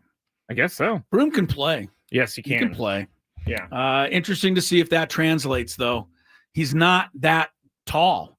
He's tall for me and you. How tall is he? I don't know, 6, 7, 8, 9 tops. My point is, can he get a shot off? 6'10". Is he 6'10"? That's what they list him as. Okay. He doesn't look 6'10" to me. But they also list people sometimes taller than they really are. He doesn't look tall enough to get a lot of scoring opportunities in the post in the NBA, number 1. Number 2, nobody tries to score in the post in the NBA anymore. It's true. I mean, you either hit a 3-point shot or you don't make the NBA anymore. It's, that messed up. By the way, before we take a quick break, worst coaching job of any coach in sports this year. I don't really know that this is correct, but I have a reason why I'm saying this. College basketball. Oh, worst coaching job? Yeah. You're not going to get it because you're not thinking along the same lines as I am. Is it the US? Is it Lavin? No, no, I'm not going there. I'm just saying that because of record. No, the worst coaching job in college basketball this year had to be whoever the guy is at Rutgers. And you're going, why? Yeah. Why Rutgers? Why? Well, Rutgers had a overall record of 15-17 this year. They were 8-12 in the Big Ten. They did not make the NCAA tournament, as you know. But on their roster, they had the number 2 projected pick in the NBA draft and the number 3 projected pick in the NBA draft. Wow. How do you not at least win a few more games with I don't know. the 2 best projected NBA players out there other than Cooper Flagg? No, that's a really good point. That's weird. And I don't know. I don't either. So there you go. I mean, maybe it was their effort level. I don't know. Maybe the other 3 guys were all, total scrubs. I don't know, but maybe it just seems like kind of a weird dynamic. It totally does. These 2 guys are going to be in the NBA next year, and you're going to go, I don't remember them in college. Well, that's because they both played at Rutgers, and you never saw a Rutgers game. Yeah, never. Sports Court is next. We'll have some fun with that. Tony returns as Gwynn and Chris rolls on toward Padre baseball tonight, a little after 5:30 pregame. Ben and Woods on the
2:36 is the time. A couple of hours away from Sam Levitt's pregame show. Saw Sam Levitt last night at the ball game. And what'd you say? Hello. Good thing to say to him. Yeah, he wasn't in he didn't have time. Of course not. He was racing down to the field to interview Gavin Sheets. By the way, people were yelling out "Holy Sheets" last night. Did you hear that? Yes, and I love it. I love it. I love it. I also heard an MVP chant. I actually asked for Gavin Sheets last night in the Scrabinator Discord. We had a whole thing going on. Okay, and I asked, when is it too soon to chant MVP for Fernando? Obviously, in jest. No, I thought well, it is. It's way too early. I know now, but I think the chant I heard last night was for Gavin Sheets. Yes, even for Fernando. Yeah, I know what you're saying, but when is it too early? Anytime before the All-Star break, probably. Fair enough. Be about too early. Fair enough. Doesn't mean people aren't going to chant it though, especially if the Padres keep on rolling. I got just a quick note on Luis Arise. Okay. Now we know that last night, right? Arise had his first hit of the season. And that ended an 0 for 16 slump. Yes. To start the year. The all-time record for a defending batting champion to the following year start off 0 for is held by a guy named Ferris Fain. Isn't that a great name? Ferris, F-E, like Ferris Bueller, but Ferris Fain, F-A-I-N. Okay. I don't look this up. Baseball, old-timey baseball has the best You got to love names. baseball, right? Ferris Fain, 1951, he won the batting title. 1952, he started 0 for 21. Ooh. But guess what? What? He ended up winning the batting title again. I mean, guys who can hit can hit. Right. Luis Arise started last year 0 for 13. Bet you didn't even remember that. Because he wasn't here. Yeah, exactly. He was in Miami. Yeah. Anyway, he started 0 for 13. Of course, he won the batting title last year. So 0 for 16, I don't think it'll be much of a problem for Luis. No, he'll be fine. By the way, all-time longest for Tony Gwynn Sr., because I was curious. I looked it up last night. Yeah, 19 was his longest without a hit. Crazy ever. that it never. And of course, it's always number 19 I was just about for to say, Tony. There's Gwynn. that number again. There's that number again. It's always popping up. Anyway, don't have to worry about Luis Arise. I think he'll be just fine. Is traffic ready?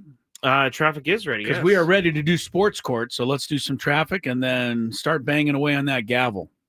From the 8.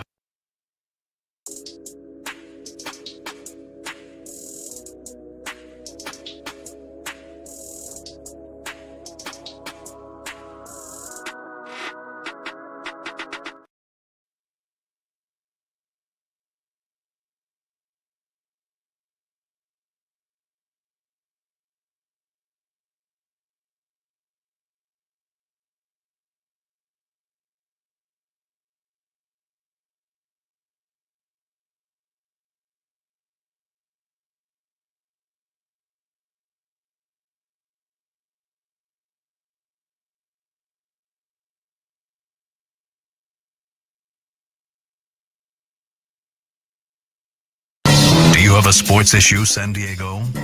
Do you need a third party to make a decision? The guys have put on their robes and picked up their gavels. All rise. Here comes the judge. Gwynn and Chris Sports Court starts now on 97.3 The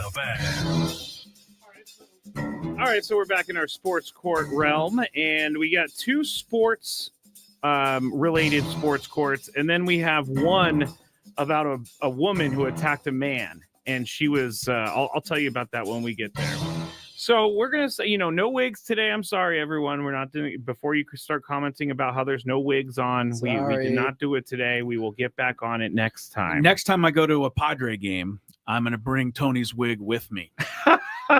So he can wear it while he's doing this. We'll keep it in Dave Marcus's bag until Tony needs it. Dave's very particular. You put a wig in there, it's going to wig him out. All righty. All right. If you love Mediterranean food, try Spiro's for authentic Mediterranean cuisine in Coronado, La Jolla. For dining or takeout options, visit spiroscuisine.com. Now, here is our first offering today. And there's the bed. We were doing our fantasy baseball draft, and we had the time set for 2 minutes per pick. One of our players knew that they were going to have a spotty internet connection, and while the internet was out, Yahoo auto-drafted Jordan Montgomery and Garrett Cole. We aren't sure how those guys were still in the rankings, but the player later explained they did an early ranking themselves and saved it into the Yahoo system, which is why those guys were higher up on his list. Okay. They think that because of this, they should be awarded with 2 free agent pickups. You have to. It's one of those budget leagues where you have to have a budget all year. All right. So they think they should be awarded with 2 free agent pickups after they drop. But Jordan the whole Montgomery draft and is Garrett over. Cole. The whole draft is over. Okay. This is all they're asking for. Got it. Chris, what do you think? They can have it. I mean, unless the people how many people are in the league? Well, that's a question. Right. If there's only 4 people in the league, then that means a bunch of all-stars are still remaining. There's 10 or 12. And in that regard, they'd be getting away with something. But a 4-person league would be actually really fun. I know people who play in that, like in football, and then everybody has it's like a 250-point day every day. Exactly. People think that's the greatest thing. I'm going to go ahead and assume it's at least a 10-player league, which means most of the players are drafted, although American National League, there might be some others available. But this sounds like they, with a bad internet connection, right? And which they knew about beforehand. Yeah, but evidently they couldn't. I don't know that changes anything. Yeah, I don't know that it changes. Oh, yeah, I'm getting a hotspot. I'm doing something. I'm making sure that I'm fully connected. You're not going to go pay for Get out of here. My phone is a hotspot. Get out of here. Stop. I would connect to Starlink before I let auto draft happen. You're trying to be a tough judge here. Knock it off. That's ridiculous. By the way, you're interrupting my ruling, which is not exactly a thing you're supposed to be doing in this courtroom. Bailiff does what bailiff wants. No, bailiff doesn't. Bailiff can put him in contempt. All right, I'm going to allow this. I'm going to allow this. Yes, I am. I think that it sounds like they got a bad deal. Just give them a couple players, and you know what? Beat them anyway. Like I mean, people are like so concerned about this. Go out and beat them anyway. They get a little bonus benefit here, but beat them anyway. Tony, what's your ruling? Should this person get two free agent pickups? Yeah, I think he should. Should. Spotty internet, can't control that. Not everybody has the goods on the internet. My man might be eating ramen, for lunch and dinner. We don't know. Shouldn't be playing fantasy baseball then. By the way, maybe this is his meal ticket right here, trying to win this league. By the way, as Tony called him, my man, my favorite thing. My man is obviously not very smart anyway. If he had Jordan Montgomery way up on his initial list, that's true. That's true. Is one give thing him to the have 2 Garrett picks. Cole. He's probably going to mess them up anyway. I mean, Jordan Montgomery. It's one thing to have a healthy Cole Garrett up there. Cole, it's fine, but not Jordan Montgomery. Not Jordan Montgomery. Come on. Dog, it was listed where I found this post. It was listed like that: Jordan Montgomery and Garrett Cole. So I have to assume that Garrett Cole went first, because if you're ranking Jordan Montgomery ahead of Garrett Cole. You're an easy. Y'all should that is a mark. Y'all should probably give him 3 free agents. Free agents. I should say. Yeah. Just keep him in the league forever because he has no idea what he's doing. Donate to y'all. All right. Here's the next one. I like the NBA, and I take my 11-year-old daughter to Timberwolves games about 5 times a year. She loves basketball, and she loves Caitlin Clark. We were at the game the other day when the fight broke out with the Pistons that spilled over into the crowd. We were nowhere near the fight, but my daughter had a really surprising reaction, to me at least. She was terrified everyone in the stands were going to start fighting. I don't know where that came from, but we left, and she said she was never going to a basketball game again. I told my wife, and I said she'll be past this by the next time we go to a game, which is next year, but my wife said no more NBA games. Tony, do I fight her on this? I don't know if you fight her. Yeah, we already went over this yesterday. I'll say it like this. It's time for people to stop fighting every time there's fighting. I will say it like this. Is this a battle worth fighting? I think so. I mean, listen, you gotta expose your kids to some harsh realities. The chances of another fight breaking out at the next basketball game you go to is so slim at this point. They don't happen that much to begin with. That's the closest thing we've had to an actual fisticuffs since the Malice in the Palace. So I don't know. I think that is the knee-jerk reaction of a parent, is to protect when their kid is seemingly having some distress. But this is a sport. It's pretty well contained, and although that one got up close to the stands or to the seats, I don't think it should ruin the rest of it. Now, if the young lady doesn't want to go, that's different. But if she's willing to give it another try, and mom is just like, no more NBA games, I think that's something you should. I do find it interesting that her reaction was that she thought everyone in the stands was going to start fighting. That's such a not weird, but it's such an interesting 11. That's such an interesting reaction. Maybe they don't see nothing like that in Minnesota. Minnesota, I feel like they box bears sometimes. Box bears, okay. I don't know where that came from. Minnesotans are probably boxing bears somewhere. That's just what I've heard. Hey, I'll take your word for it. If you said it, must be true. Yes, that is right. Chris, what is your ruling on this? Is this a battle worth fighting? Yes, it is. Absolutely a battle worth fighting. The mom is being way too much of a mom on this one. But there are a lot of people who live their lives this way in this world, and I wish they would stop it. They pick up the paper, they read about a bank robbery. Well, I can't go into a bank anymore. Right. They read about a car accident. Well, I can't drive in the fast lane anymore. Somebody cuts themselves shaving. No more shaving. You can take this to ridiculous extremes. But Tony's right. If the young lady doesn't want to go back to a game, then you have to abide by that. But if she's interested in going back, I think the mom's being a little too mommy here, for sure. All right, let's get to our final one here. This one is not sports related. It's something I found on the internet, which I think is kind of crazy. You know how sometimes some women don't like to reveal their age? Well, this woman definitely didn't like that someone thought she was older than she actually was. Okay. Mother of one, Joanne Dodd, this is in England, by the way, flew into a rage and attacked Carl Cooper after he suggested that she was 43 years old in the beer garden of the Unicorn Pub in Manchester City on September 9th of 2024. Alcohol. Joanne Dodd is not 43. She is 39. She went into this rage, and Cooper fled to the toilet in a bid to get away from the heated situation. But when he came out, the woman ran towards him and twice shoved her wine glass in his face. And he was left with a 4-inch laceration to his face, narrowly missing his eye, and an injury to his thumb. Now, here's where the sports court comes in, or the court part comes in.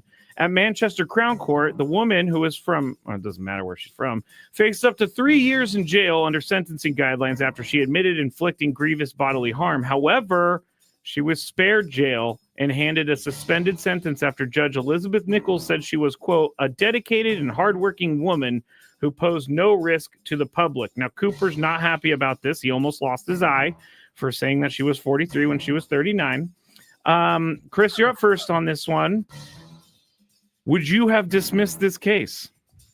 No, I would not have dismissed this case. I think this lady is a danger. She proved it. She broke a wine glass in a guy's eye. And by the way, being labeled 43 when you're 39 isn't too bad. That's pretty close. It's only 4 years apart. Pretty close. It would be like if the guy said 65. Okay. No, not even 65. You can't break a wine bottle in somebody's face. So, yeah, I would not have thrown this out. Now, it doesn't sound like the judge threw it out, though. Gave a suspended sentence, which means, she was given no jail time. Here's the thing I don't know. Maybe this lady who, did this, it was all, alcohol talking. And maybe she is a wonderful, upstanding, member of the community that, I don't really know. I should add this. So I'm assuming the judge knows more than I did, buddy. And that's why they gave the suspended sentence. But I wouldn't have had a problem jailing this lady for at least a couple of weeks. The female judge added, one person's banter may be insulting to others. Yeah, this judge sounds like they got. Judge sounds a little soft, actually. To judge be honest sounds with like you. they got a little bit of maybe they're 43 looking. Hey, Judge, 65. you're looking about 48 after that decision. Listen to you guys over here. Tony, would you have thrown this case out? No, I wouldn't have thrown it out. She would have got some jail time though. I think so. I think it's hard to read. My man seems like he might have been being a little snowflakey too, with because the way he makes it sound is like she took the wine glass, like smashed it down, and took the sharp edge. It was like, you shouldn't have called me 43. Cut his eyes open or something. You know, I'm pretty sure alcohol was definitely involved. Oh yeah. In this, Oh yeah. for sure. Oh yeah. Beer gardens. She's got wine. It's a unicorn pub. Right. Unicorn pub. I think I wouldn't have thrown it out. She would have got a little jail time though. I remember at least a couple of weeks. But I will also say that I understand how women are about this. I was interviewing one of the Aztec basketball players this year, and she I already knew that she was the oldest player on the team. So when I was joking around with her, I said, you're the oldest player on the team, but like, what are you, 21? She's going, I can't tell you my age. What? Her age is listed on the website, isn't it? No, they don't list the players' ages on the website. No, they don't. Really? So, but she was very protective of it. She's like, I'm not telling you how old I am. This is, I'm like, well, you're not that old, but I'm the oldest on the team. They call me grandma. It's all in perspective. It's all in perspective. They call you grandma? They call her grandma. Oh, they call her grandma. Yeah, because she's the oldest player on. Anyway, They call Chris. I don't know what they would call Methuselah. I don't want to call him Grandpa because that's I'd a creepy connotation. I'd have to be Methuselah or somebody. Methuselah has come up a lot on the show in the last 3 weeks. That's the first I've heard of it. It's come up a couple times. Yeah, it fits. All right, that's it for Sports Court. When we get back, we got a little bit of Chris versus the fans. 833-288-0973. We got some tickets and a qualification to Las Vegas for you to win.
Happy April Fool's Day to you. Not fooling about that. It's definitely April Fool's Day. 4 o'clock. Heading into a little Chris versus the Fans here on Gwynn and Chris. Crisello, Tony Gwynn Jr. down at Petco Park. He and Jesse Agler will have the call. Padres, Guardians coming up tonight at 6:40. Pre-game show, Sammy Levitt, 5:40. And that is after our show finishes up with a brand new segment. Right around 5:15, don't miss the Scraby segment. Oh, we got a lot of great stuff. I bet you do. Lots of great stuff. Good. We have a big five at the bottom of this hour. Tony will rejoin us for that.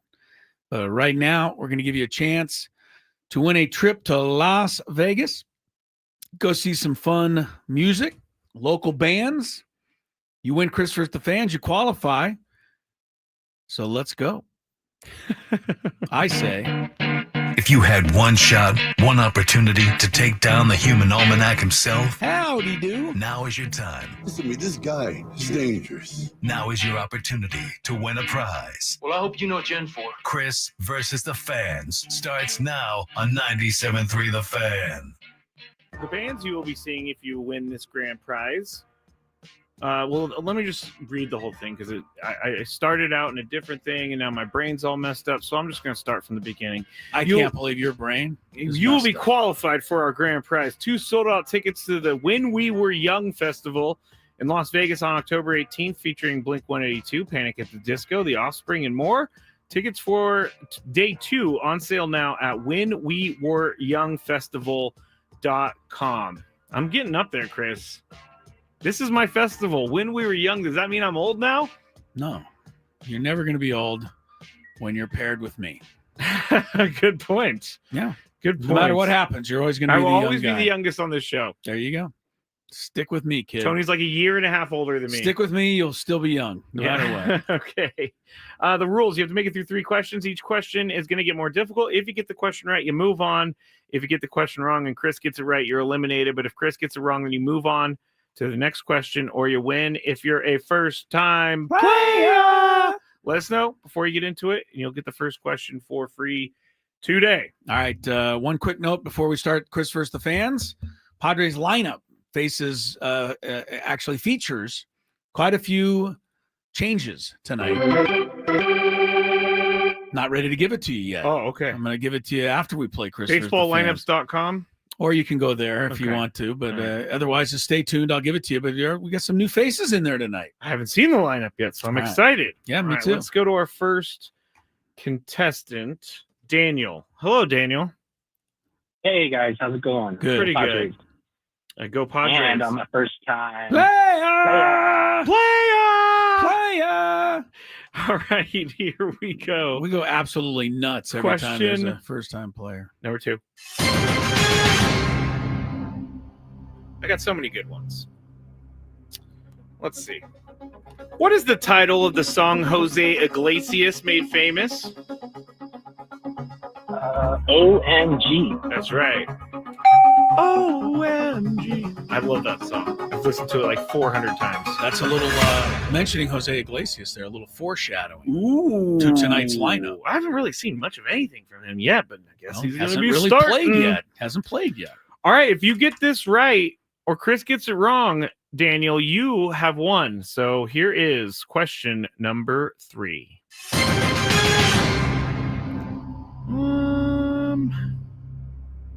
What college was the first 16 seed to take down a 1 seed? Eva.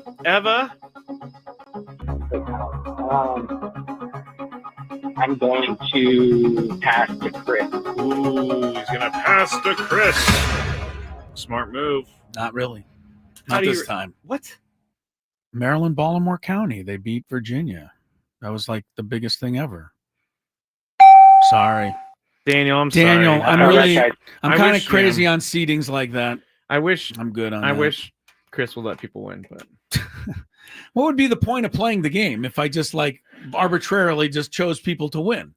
I don't know. I just feel bad for first-time players. I do too, but that's you hang with them. You come back, you fight to live another day. That's all. Okay. It's part of it's the way life is. Did you not listen? I told you to listen to Rick Pitino's speech to the St. John's kids at halftime. Did Yes. I tell you not to listen to that speech? I've listened to it, but all I can see is Rick Pitino talking. I know. You got to hear the words. I've heard the words. Okay, well, so if things don't go your way, what do? Party. Fight a little harder. Let's go to Alex. Hello, Alex. Hey, Alex. Hey, good afternoon. Good to talk to you, afternoon, sir. You ready to play? He's ready. All right. I can hear it in his voice. Yeah, me too. He's serious. Yeah, he's ready. What Dodger slipped in the shower and aggravated his surgically repaired ankle yesterday? Freddie Freeman. Freddie Freeman. I'm not kidding, Chris, when I say that. You think you're dying as you slip in the shower for a half second there. Slipping in the shower is not advisable. All right, here's question number 2, Alex. There are 3 teams in Major League Baseball yet to lose a game. Name all 3. Dodgers, Padres, Yankees. Wow. I thought Alex. the Yankees was going to give... Alex, you got 1 second to name all 3. Oh, he did it. He did it. He had no problem with that. Very good. All right, question number 3, Alex. For all the money. Which school won the first NCAA men's basketball championship in 1939?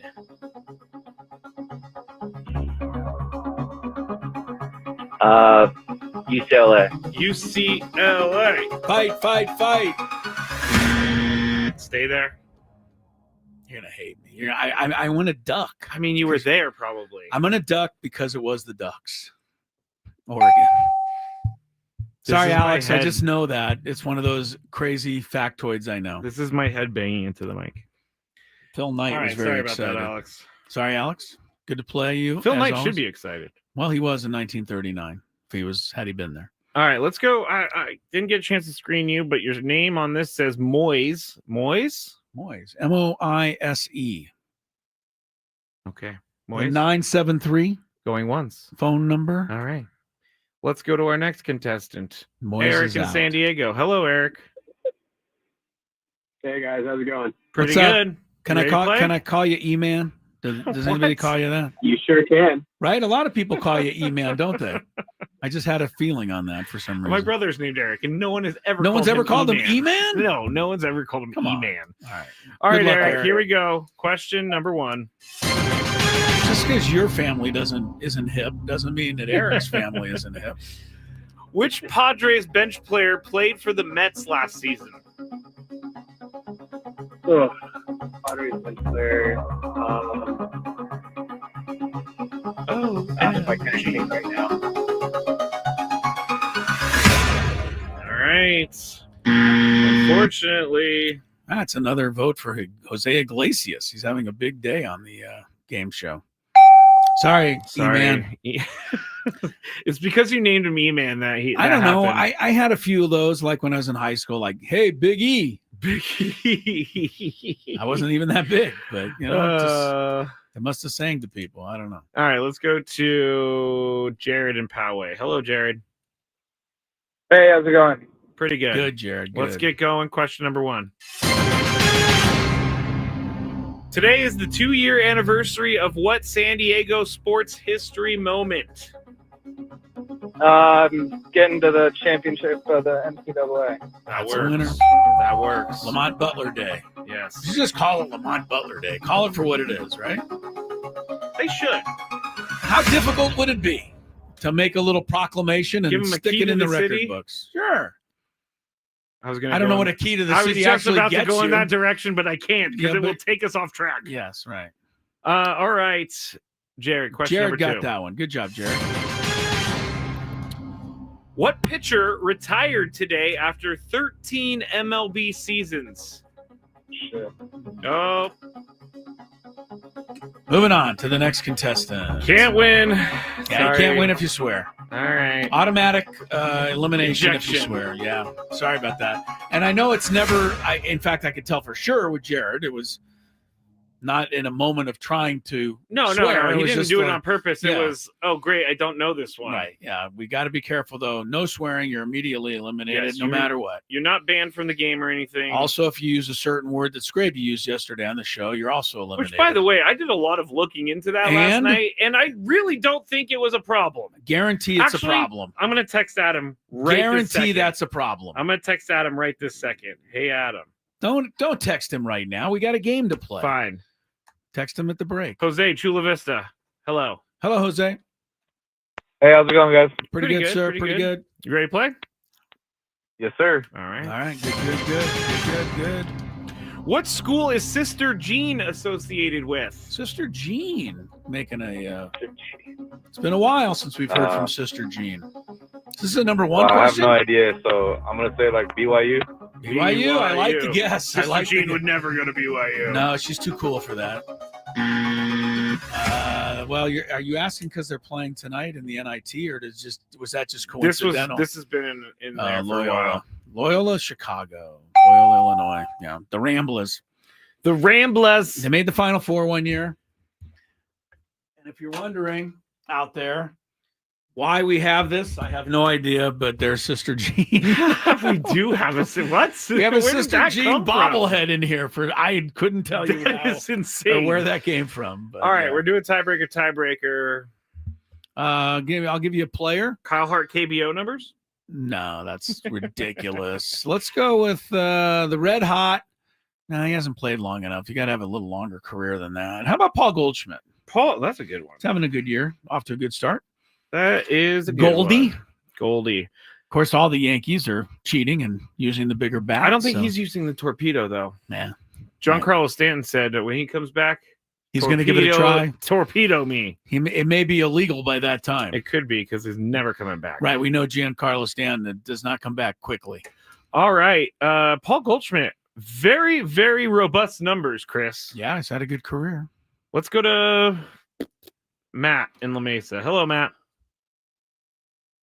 Matt. Next. Oh, my God. We don't have time. We ain't got no time. We ain't got no time. Cole, are you there?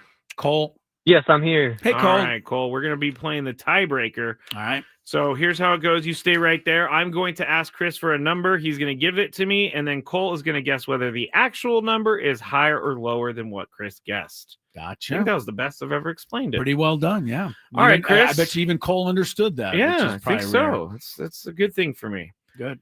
Chris, what is his career batting average? Paul Goldschmidt. How many years is he? I guess it doesn't matter how many years he's 15. played. Goldie's he's better than average. He spent 6 years with the Cardinals, which is insane. Seems like he just got to the Cardinals and now he left. I think he's better than average. Paul Goldschmidt. Not though a 300 hitter, maybe a couple of times. How about 285? 285. Cole's the actual answer, higher or lower? It's gonna be higher. Higher. Cole has a lot of confidence in Goldie. And he should. Nice job, Cole. You hang on the line. I'm going to get your information in break. Got to get my applause. And then I will say Chris was very, very close. Like, I almost expected Cole to say lower because his career batting average is 289. Well, if you would have said lower, you'd have been wrong. So, yeah, but 289. Good job by you, Cole. You can qualify to win the tickets to go see Blink 182 and also Las Vegas and all that fun stuff. So congrats. I'm looking at this. Done. I'm looking at this. Is he a Hall of Famer, Chris? Paul Goldie? I think he's in the Hall of really, really good. He could probably get to 400 home runs with like a couple more years. I know. A lot of these guys' numbers are so, a bit inflated, not to say that they don't hit. It's just a home run era. His career OPS is 892. Yeah. Yeah, he's not bad. He's not bad at all. He was an all-star 247 times. I guess it's not that 247. That's pretty good. Well, I saw that. And he's got 1 MVP and he's got 4 Gold Gloves. I'm looking him up here. So yeah, he's got 5 Silver Sluggers. Paul Goldschmidt will make a run at it. Yeah, but last year hurt his chances. It hurt everyone's chances. He stunk last year. But he's with the Yankees now. Maybe he'll have a rebirth. A resurgence. Let's check traffic. When we come back, I promise you a Padres starting lineup with some new faces in there tonight. It's next after traffic. Gwynn and Chris. From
Number one sports talk station, 97.3 The Fan. I did go to the ball game last night. So sat with Big Frank up there in the press box. Big Frank isn't big anymore. Not as Big Frank. Yeah. We're right. We should call him not as Big Frank. Yeah. And Big Frank, or not as Big Frank, was watching the finish of his beloved Mets. Oh, don't bring it up. Sorry. I got to say it. It was cracked me up, man.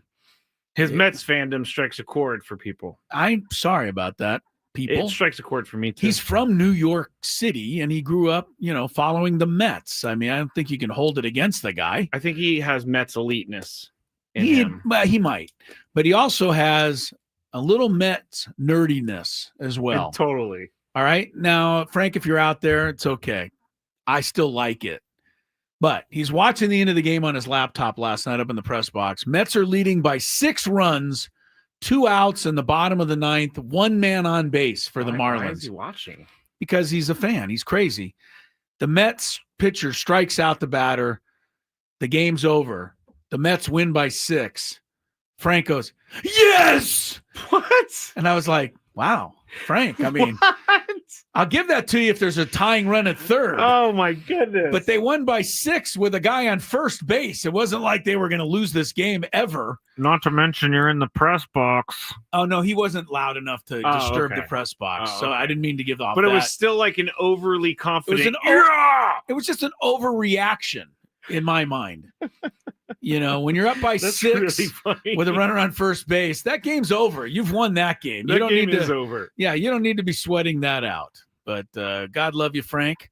That is hilarious. Congrats on a Mets victory last night there. Next time I see him, I'm just going to go, "Rah! Mets win, yes!" He might even be coming in tonight. Frank's probably going to come in and strangle me tonight. He's probably listening on the way in, if I know him.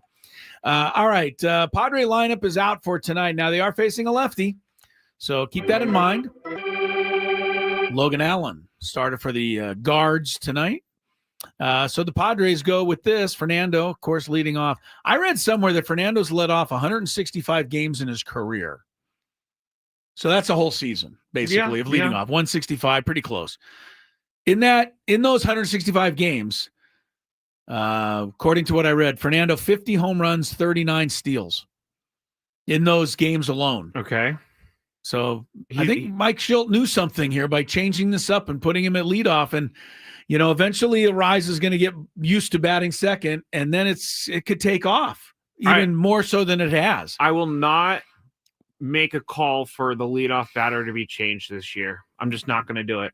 Right. April 1st, 4:24 p.m. We'll see how long. But, yeah, Fernando in the leadoff spot is wreaking havoc right now. It's working fantastic. Arise is batting second, Manny third, Xander fourth. I got a quick question for you on Xander. Let me see where I wrote. Xander Bogaerts. Yeah, I wrote a little note down, and I want to get it right, so that's why I'm looking. Because we haven't talked at all about Xander this year. Not right? really. It's all been about Fernando, Gavin Sheets, Manny's defense, the pitching, the bullpen. How about Xander Bogaerts so far? If I told you that Xander Bogaerts has a better OPS right now than Jackson Merrill, would you believe me, or would you think it's a April 1st Fool you? prank? Yeah. I would think that it's close because he's hit a lot of doubles. Okay. But the way you're phrasing it makes me think that he has a higher OPS than Jackson Merrill. He does. 903 for Xander, 892 for Merrill. Wow. So Xander's doing okay, people. I don't think he's getting a lot of the, hey, Xander's finally turned it around. But it's 5 games. To see it. It's 5 games. I know everybody's ecstatic with what Jackson Merrill's doing this year. Right? Yeah, of course. Well, Xander's been better than him, according to the statistic there. I think Xander needs to just, which he is, lay low and just do his thing, and then we'll eventually recognize I'm not him. letting him lay low because I just told everybody he's doing better than Jackson. Xander's batting 4th tonight with the lefty on the mound. Merrill is batting 5th. Yuli Gurriel, he's had 1 hit, and this is the luck for the Padres right now. It won the game. It did, yeah. The other night. So he's Saturday batting 6th night, in DH. The 1-0 game, was that Saturday or Friday? Jose Iglesias makes his first Padres start tonight. OMG. He'll be at second base. Give Crony a night off against the lefty. Brandon Lockridge starts in left field, batting 8th. And then Elias Diaz. I was a little surprised Diaz is back in there tonight. He was swinging like a rusty gate last night. 0 for 4, just did not have a good, didn't have very many good swings. But my guess is Michael King said, let me go with Diaz. Yeah, probably. Maldonado's going to play. It's just a matter of, how they want to divvy it up. I think is he hitting? He has some hits this year. Diaz is 3 for 10, so he's hitting 300, which is very acceptable. But he didn't look very good last night. I thought they would give him tonight off. Anyway, Diaz is back in there batting 9th. If you're interested in a Cleveland lineup, Jose Ramirez is batting 2nd. That's pretty much all you need to know. Stephen Kwan batting 1st. Yes, and Nolan Jones, just acquired from the Rockies, is in the middle of their lineup tonight, as is Bo Naylor. Gabriel Arias, who started as a Padre farmhand back in the day. But a night off for Austin Hedges, the slugging catcher of the How Guards. do you give him a night off after hitting a home run? His best night of the year. Did you see the roster news from the Padres? No. Where was I? Well, they just tweeted it out. All right. A What little do you bit got? ago. What What you time got? was it? 3:54. So a little bit. But Yeah. infielder Tyler Wade has cleared waivers and been outrighted to AAA El Paso. He's back. He's back. Good. He'll be back on this team. Without question. At some point, they're going to need him. I'm surprised he cleared waivers. Me too. I thought somebody'd want to pick up Tyler Wade. Why not? I mean, a guy that can play every position and, not ever hurt the club. And the Padres didn't have the room because they got Iglesias already, but I'm surprised Tyler Wade. And we're still waiting for them to trade Eggy. They only got a few days left before he'll go back to waivers or whatever. So we'll see. We'll see. There you go. You got your Padre lineup. You're set to go. Scorecards in hand. Padres, Guardians, 6:40, 5:40 pregame. Next, Scraby's Big Five. It should be a doozy.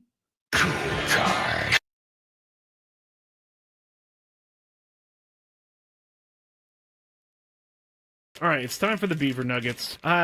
So the story is somehow Buc-ee's got brought up. I think Frank brought it up. Yes. And it's a rest stop / mall / entertainment zone, super center. And someone said on the chat yesterday that they have like 100. They went to one with like 100 gas pumps, which is a lot, I guess. But while we were talking about this, Sam Levitt was in New York listening, and he goes, put me on. And so we put him on, and he's talking about how much he loves Buc-ee's. And so we got into the conversation, and it ended up being about the Beaver Nuggets. And so I had to order them because I find the name Beaver Nuggets very gross. I find it gross. But we're going to go with this. It's kind of like a Cheeto / a corn pop. It's like a cheese doodle. A cheese doodle.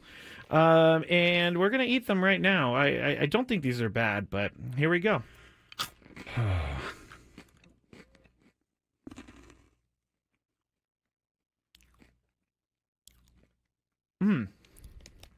I like it. It tastes like a corn pop. I was going to say it tastes like a waffle, really. It does kind of taste like a waffle.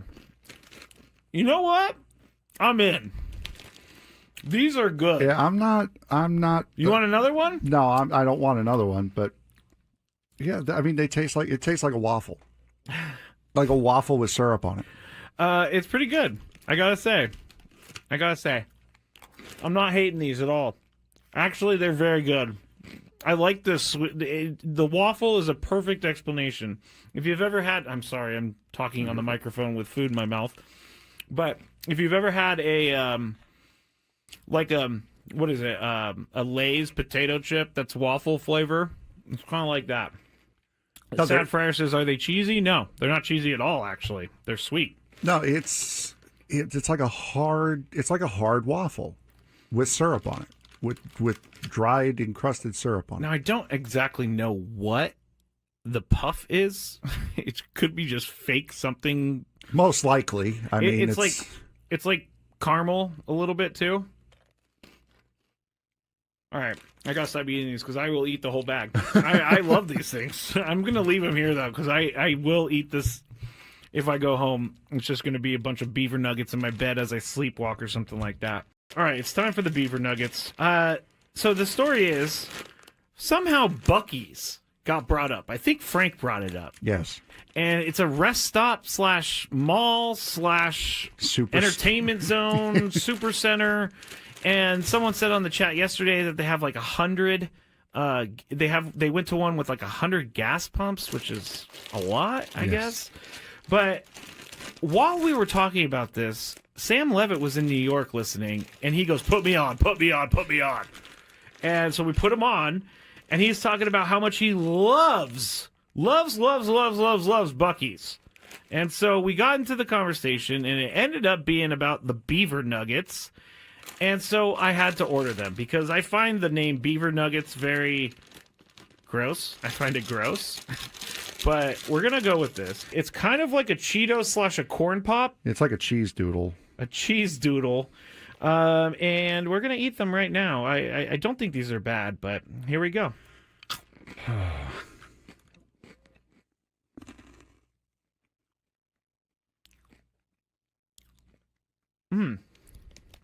I like it. It tastes like a corn pop. I was just saying it tastes like a waffle, really. It does kind of taste like a waffle. You know what? I'm in. These are good. Yeah, I'm not. You want another one? No, I don't want another one. But yeah, I mean, it tastes like a waffle, like a waffle with syrup on it. It's pretty good. I gotta say. I'm not hating these at all. Actually, they're very good. I like this. The waffle is a perfect explanation. If you've ever had, I'm sorry, I'm talking on the microphone with food in my mouth. But if you've ever had a, what is it? A Lay's potato chip that's waffle flavor. It's kind of like that. Sad Fryer says, are they cheesy? No, they're not cheesy at all, actually. They're sweet. No, it's like a hard waffle. Hi, Robert Half. At Robert Half, we found that 67% of companies want to increase contract talent. That's why our recruiters' expertise and award-winning AI work quickly to find the skilled candidates that you want. At Robert Half, we know talent. Visit roberthalf.com/talent today. 4:34 is the time. Scraby has a jam-packed Big Five. We got some traffic for you, and then Scraby goes to work. From the 855 Get Ross Traffic Center, protecting San Diego after accidents or injury, here's Kelly Danick. This game day traffic report is brought to you by Crystal Geyser Alpine Spring. Unfortunately, no big surprises on our roads at this time. Just watch out for some debris in the fast lane, southbound 5, right before Genesee. Also, northbound 163, just before the 8. We have reports of a trash can bouncing around in middle lanes.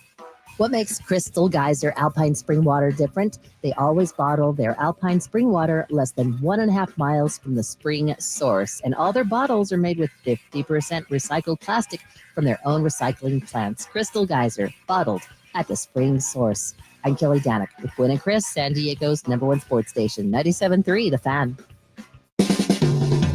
It's that time of the show when we check on the latest in sports. Only the most important topics and questions are brought to light. Stop what you're doing and listen. These news stories will astound and amaze you.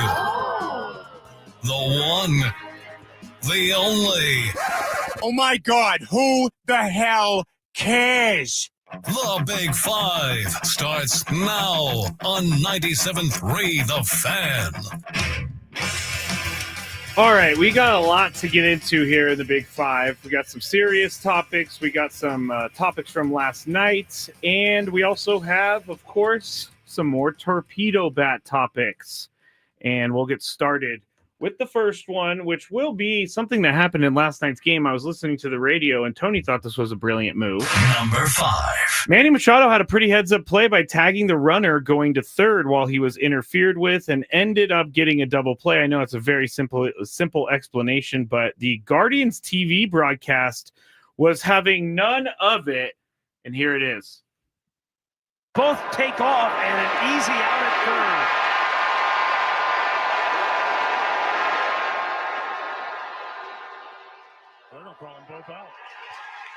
Well, that might have been a ball. Arias interfered with the third baseman. Well, let's see what happened. Because he grabbed him. All right, so you heard him say it. There might be a balk. I hate heard that it. word. It's so hard to say for me. Balk. Balk. Okay. So, Tony, you were right on top of it last night. Was this a balk? I didn't even think about a balk until I heard that late, so I went and looked at it. It didn't look like a balk to me. It looked like he stepped off, turned, and threw the third. Right? He was, threw the third. And Manny heads up, went to – I mean, this is how smart Manny – he didn't even have the ball in his hand when he did the throw, right? And that was because he was trying to get it out of the glove when my man was holding him. And I think at some point he realized I got to at least attempt. And so he just pulled his hand out, no ball, and the rest is history. We've seen a bunch of headsy plays from our infielders in the last 5 games. So, I think if you probably had asked my next-door neighbors today, they would probably say that it wasn't a balk. All right, Chris, was this a balk? I thought it was when I saw it initially. I have not looked at it on the replay. It looked to me like he just twisted his feet and threw to third. I didn't see him step off. But again, I haven't looked at that part of it a second time. So I thought potentially balk. But beyond that, a brilliant play by Manny. And I tweeted it out right when it happened. I mean, the IQ of this guy is off the charts, and it showed up again. There is not another third baseman that I know of that would have ended up getting a double play out of that play. But he did all of the things necessary to draw just enough attention to it so that the umpire had to go, wait a second, this might be interference. You know, Manny doesn't fake that throw, like Tony said, with no ball in the glove. I don't think they even think about making it interference. So, look, Manny, he's got a great IQ. We've talked about it before. It showed up again. I have one last thing on this play. I cannot believe, is it Stephen Vogt, the manager, still of Cleveland? Can't believe he just nice and leisurely walked out, had a quick discussion with the umpire, accepted the double play, and walked back. You have to choose your battles, Chris. All I know is that Billy Martin, Lou Piniella, Earl here Weaver, we go. It would have been an If I can turn back time. That would have been an all-time moment for a manager to lose his mind that an umpire was awarding a double play on that. I don't think he would have got it changed, but it would have been a lot more entertaining. And if that wasn't the play of the night, I don't know what was, because, you know, the next guy got a base hit and that would have scored a run. Manny does it again. He does. Bottom line. To be clear, in order to get the interference call, is the same as at home plate. You have to actually make the attempt to throw. Like, if he just falls and is like, oh, he held me, I can't. You didn't attempt. We don't know if it was interference because you didn't give us no evidence to really use. So it was a headsy play from Manny, as we said. From my couch later in the evening, I was thinking, Manny didn't have the ball in his hand. Like, how is that an attempt to throw? You don't have the ball in your hand. It's a demonstration of he's interfering with me so much that I can't even get the ball out of the glove to attempt to throw. It's such a smart play because even if he had a clean throw, I don't believe he could have thrown out the back runner at second base, right? But he just makes it seem like he might have been able to. Yeah. And so the umpire had to call the interference. It's so smart, and that's, we've been talked about it. That's the underrated part of his game, is how much knowledge he has about the game. Baseball IQ. Yeah. Number 4. The torpedo bats are the most controversial thing in baseball since Babe Ruth was traded to the Yankees. An anonymous executive predicted it will end soon. They said, quote, I think they'll be banned. I think MLB will be compelled to establish a rule to prevent them from getting out of hand, and I think the interest of fairness will direct that rule to be something that more or less bans the torpedo design, end quote. Chris, who said that? An anonymous executive. Okay. Your favorite person. It's not from the Yankees, I'm thinking. Are we making this more than it needs to be? Because Ellie De La Cruz switched to a torpedo bat yesterday, hits 2 home runs, 7 RBIs. First of all, this Philadelphia Eagles executive, whoever they are. Eagles executive? This is baseball we're talking about. They're the ones that are trying to ban the tush push. I figure they're trying to ban the torpedo bat as well. There's certainly not nearly enough data yet for this to even be considered. Ellie De La Cruz had a good night.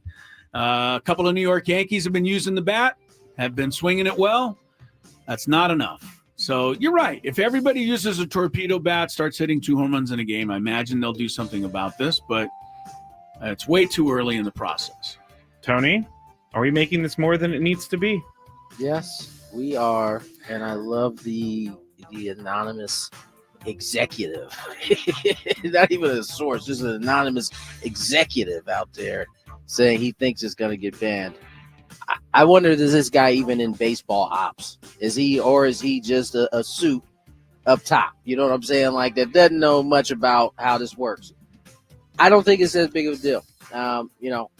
I'm based on what I know now in terms of it having to fit the criteria that Major League Baseball has always had. And I think we have to all, those of us talking about it have to be careful how we explain it, right? Because the assumption is that they have somehow moved the barrel down to the label of the bat, and you have this huge barrel to be able. That's not the case here. They have to be still within the framework. They may have moved it. We're talking not even inches. We're talking millimeters, I'm sure, in order to, for certain guys to square it up the way they want. And so I think we are going to need to educate ourselves about what exactly is happening with these bats as we keep talking about it, because we run the risk of blowing it out of proportion and making it for people who don't watch the game like us every day, assume that somehow there's this nefarious action happening with the bats, and that's just not the case. The Yankees are getting, you're right, Tony, the Yankees are getting tabbed as big-time cheaters now by people that don't really get the whole thing that's happening. I'm okay with that. Yeah, I know, you don't mind.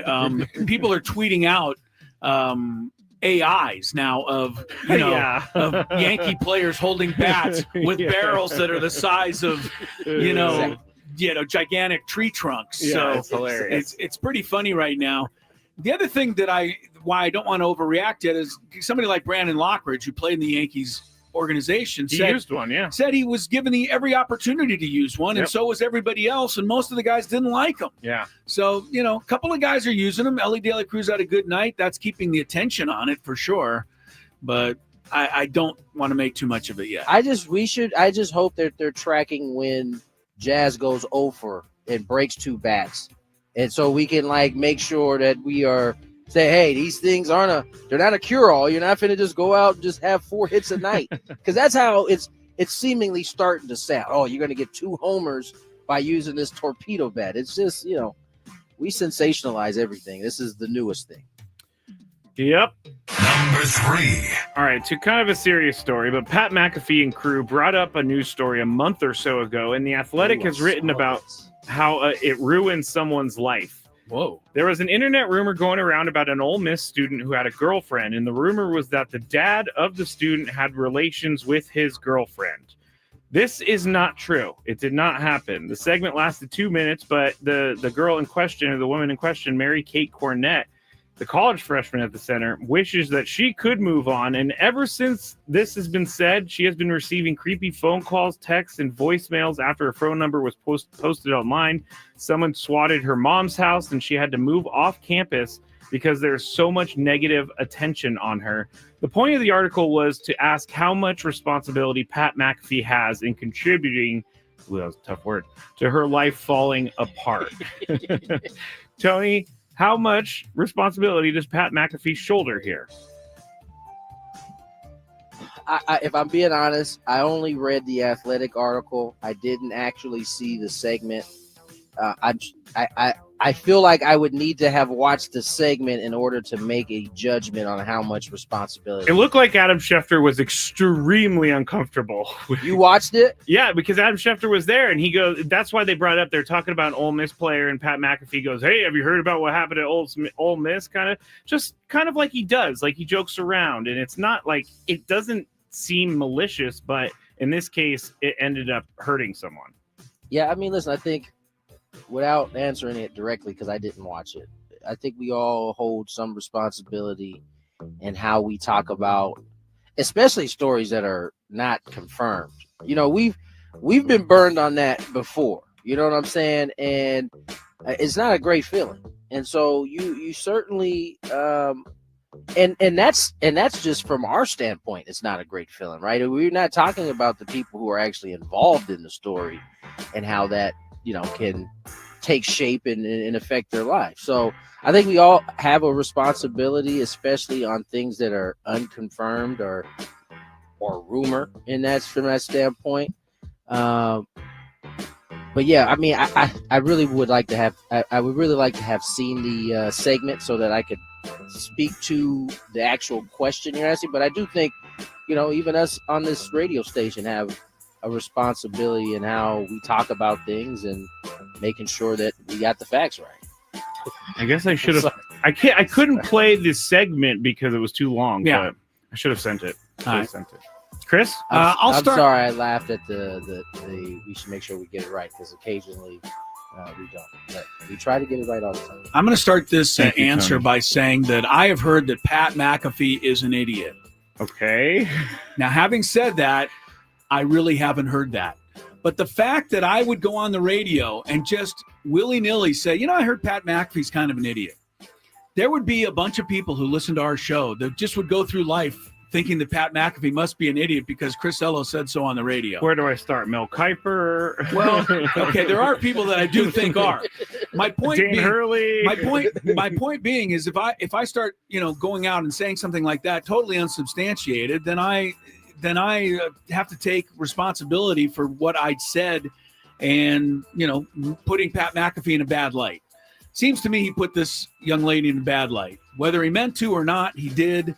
So I think he has to take, you know, own up to this. I think an apology needs to be. He did. He did? Yeah. Okay. Well, then he knows. Oh, okay. See, so he knows he was this in the happened wrong. like the actual Okay. segment happened a while ago. I just saw the Athletic this morning. Yeah, but unfortunately. I saw the. I'm sorry. Go ahead. Finish, Chris. No, I was just going to say, unfortunately, even though he apologized, this is going to stick with this young lady, right? No matter where she goes, because a lot of people aren't going to hear the apology. Here's the thing, and I think, you know, Pat comes, although he does such a fantastic job in today's, you know, ecosystem. He comes from an era in which, you know, people weren't crazy enough to hunt down said girl and figure out who it is, you know, when he's not using any names. Like, there was a time where you could tell a story like that and it would just be a story and people would go on about their days. Now we have actual psychopaths that will figure out somehow through the words and lining up pictures, and they're detectives basically that can figure out who he's talking about without him ever using a name. You know what I'm saying? That's kind of where we are now. Yeah, it's crazy. I still people would take their time out of their day to figure out, man, I wonder what girl Pat McAfee is talking Who's he talking about? Right. That's crazy to me. It is crazy. I've heard the wives' tale about Kevin Costner sleeping with Cal Ripken's wife so many times that I almost believe it at this point. Well, it is true. Well, there you go. It's not true. That's my whole point. It's not true. It's not true. What people say, others tend to believe. It's not true. So Pat McAfee's got to be a little more careful next time. I mean, this goes for me too. I think out of the three of us, this goes for me more than anything because I run with a lot that might not be true, and I've been better, been a lot better. But yeah, we spend a lot of energy reining you in. Let's just say that. Sometimes I get a little crazy. Number 2. Tony's reeling me in on the screen. ESPN announced today it has finalized the deal with NFL reporter Peter Schrager. Front Office Sports first reported last week that Schrager was nearing a deal, and he leaves his roles on NFL Network's Good Morning Football and Fox Sports Sunday NFL pregame coverage. He will be embedded with ESPN in time for the NFL draft in Green Bay later this month, and he's ultimately going to appear across ESPN studio programming on shows like Get Up, First Take, this dirty Pat McAfee show I've heard about, Sports Center, and NFL Live. Chris, really hard-hitting question. Does this move the needle for you? Who's Peter Schrager? Exactly. I mean, I couldn't pick I know him out who of a Peter crowd. Schrager is just because I used to watch Good Morning Football a lot.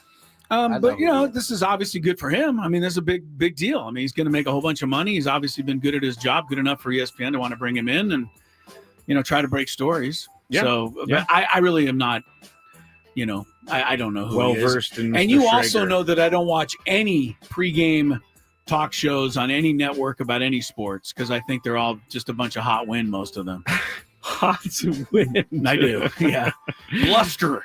A lot of bluster. All right, Tony. Does this move the needle for you? No, but I do know who he is. I know who Peter is. All right. I don't know if it's irony because because of the last question, but I saw him on Pat McAfee's show this morning. He's already out and about. Yeah, and he had some good info. I actually sent you guys some stuff earlier in the chat that we talked about earlier, but in terms of the insight he had on this whole tush push thing, but nonetheless, I don't know that it moves the needle. I mean, how many more insiders does ESPN need? They got, it seems like all of them. They got Shams. They got. Well, you're in another sport now. I mean, but they got Schefter for football. Schefter. Yeah, Schefter. Yeah. But you said Shams. Shams is NBA. No, yeah, but it's saying ESPN as a whole has all the insiders. Yeah, they got all the insiders. Passing. Yeah, passing. It's your favorite guy, David Schoenfeld. Well, look, this is what these guys do an amazing job. I mean, they really do. They break every story before anybody else knows. I would really love to, sit down with one of these guys one time and try to, figure out exactly what they do and how they create relationships that allow them to do what they do. We take it all at face value, but there's a lot of hard work going on behind the scenes to make this happen. Late hours too. That I'm not interested in. No, same. And just like on the phone endlessly. You can't even like leave your phone upstairs with that kind of job. Nope. No. It's with you. I mean, have it on your hip. I think Schefter says he has a shower phone so that he can tweet while he's in the shower. That's ridiculous. The 49ers gutted their team to make way for Brock Purdy's contract, and some are surprised it's taking so long for the deal to get done. 49ers CEO Jed York said, quote, "We knew that we had to make sacrifices around the roster to make sure that you can pay a quarterback," end quote. Some of the media in the Bay Area are starting to think Brock Purdy's contract is going to be a really bad thing for the 49ers. Tony, is Brock Purdy's contract going to be a really bad thing for the Niners? No. Here's the deal. You need one in order to be good, and you have to pay one in order to be good. You should be able to – we can go down the list of really good quarterbacks. All of them are in contention for playoffs. So these other organizations have figured out a way to piece it together while paying their quarterback. We just watched the Bengals do it. Yeah. Something I don't think any of us thought they would be able to pull off. Yeah. But they did it.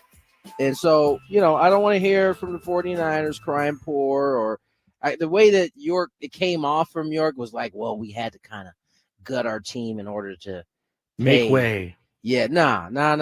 You need to figure out a way to keep competitive with your quarterback that, quite frankly, you set yourself up good through the first 5 seasons because he was making dirt. Should have taken more of advantage of it when you had the chance. Right. 49ers. That was the plan, Chris. It just didn't work out. Right. So, I don't want to hear nothing about, we had to gut our team for the quarterback. Nah, man. Keep that same energy. Go ahead, figure out a way because everybody else is doing it too. Chris has a team who has his team paying a mediocre quarterback. Way too much money, but they have to. Is this going to hurt the 49ers? I think, no, the contract itself is, I think it's going to be all right. I mean, it's what Brock Purdy has earned, and as Tony said, this is what they get. But I don't think the 49ers are going to be as good, and I don't think Brock Purdy's going to be as good because he's just not going to be surrounded by the same level of talent at every position that he was the last 4 years. The only one that's gone is Debo. Well, all right. Oh, fine. and by the way, they're also trying to lowballing from what I hear. I've all heard of the that good too. quarterbacks are at 50 and higher. They're trying to get in the 40s with him. So Yeah. they're already trying to cut corners. It's interesting, though, I mean, because Tua is only as good as their offensive line, which they have never figured out how to protect him. And Brock Purdy is still going to only be as good as the guys around him. So we'll see. I think the 49ers are, they finished last year. I think they should get comfortable in that spot for a while, Scrape. And so should their fans. Yes, they should. You finished last. We did, Dead Chris. last. We did. You know, your quarterback. Now I'm feeling cornered, so I'm going to have to say No, something. don't do this. Don't do this. We Tua. already know about the Dolphins. This is a new thing. Your quarterback for the had to Niners. learn how to fall correctly because he gets hit And so he much. still hasn't learned correctly. Okay. So. So for the Big Five, we I get can back make fun of him with the best of them, Scrape. setting you up for Game 2 of Padres and Guardians on 97.3 The Fan.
that feel like?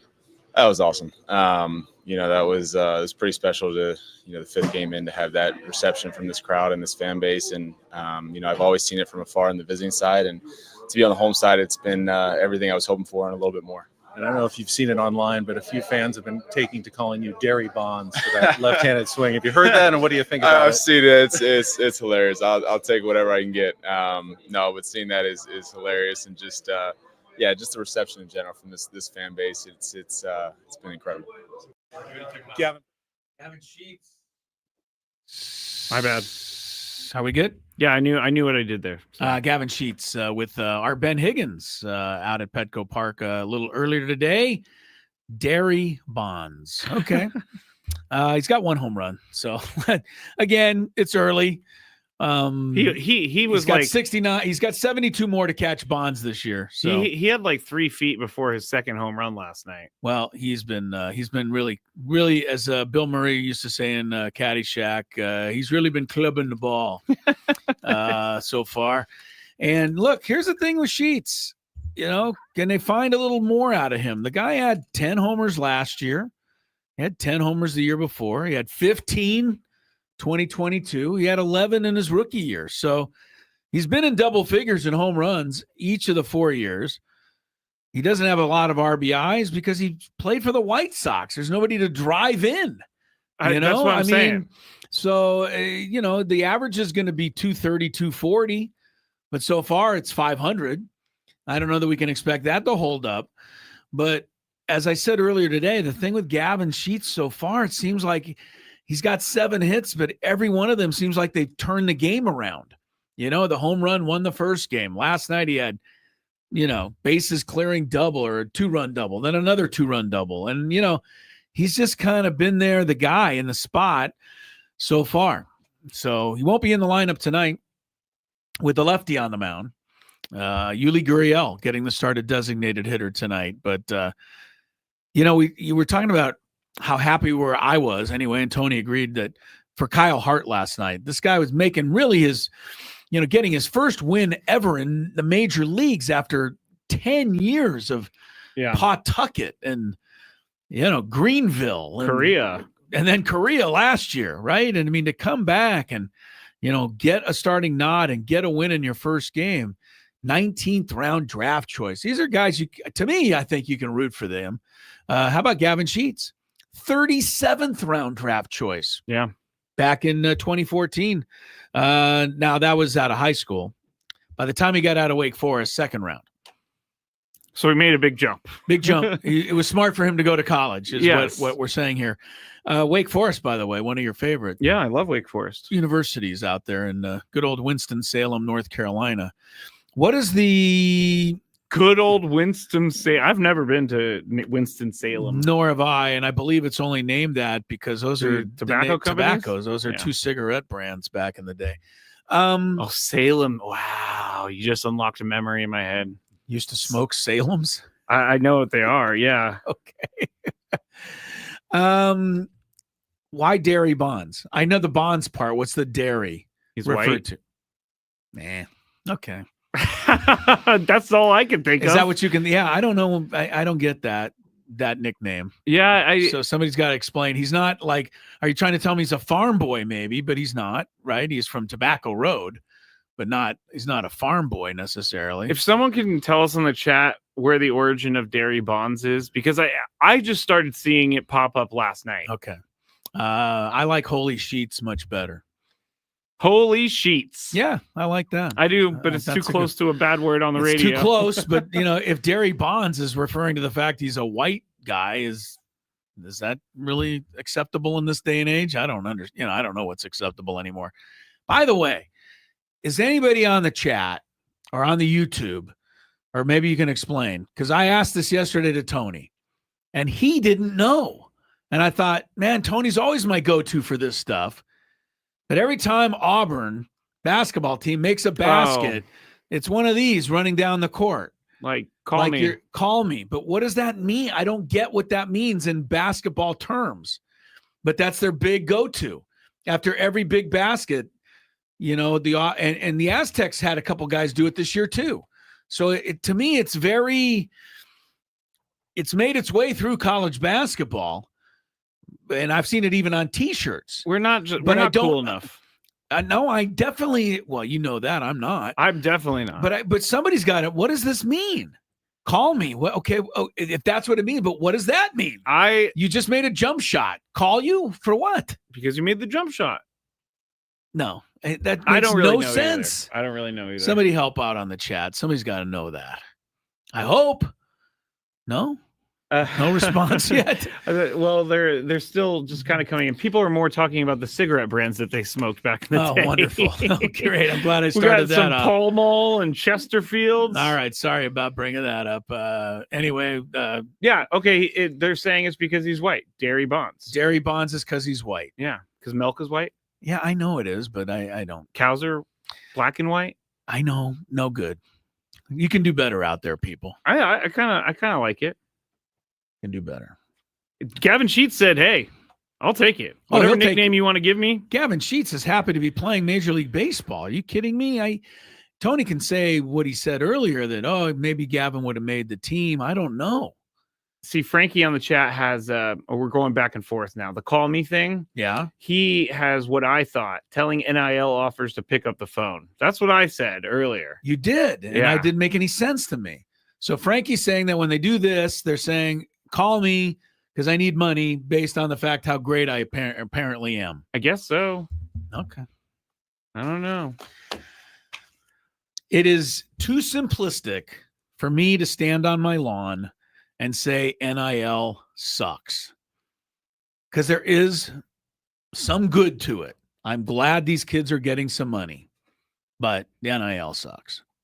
It just sucks. It's killing college basketball. It definitely is. And football, and probably the rest of the sports are, going to be feeling the effects of, this. Yeah. I mean, just look, there's certain schools that put a lot of emphasis, say, on women's volleyball. Well, they'll go out and find the best women's volleyball players and bring them in on NIL deals to play volleyball.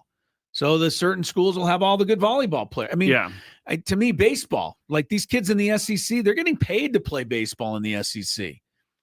I'm pretty sure no Aztecs or USD Toreros are getting paid.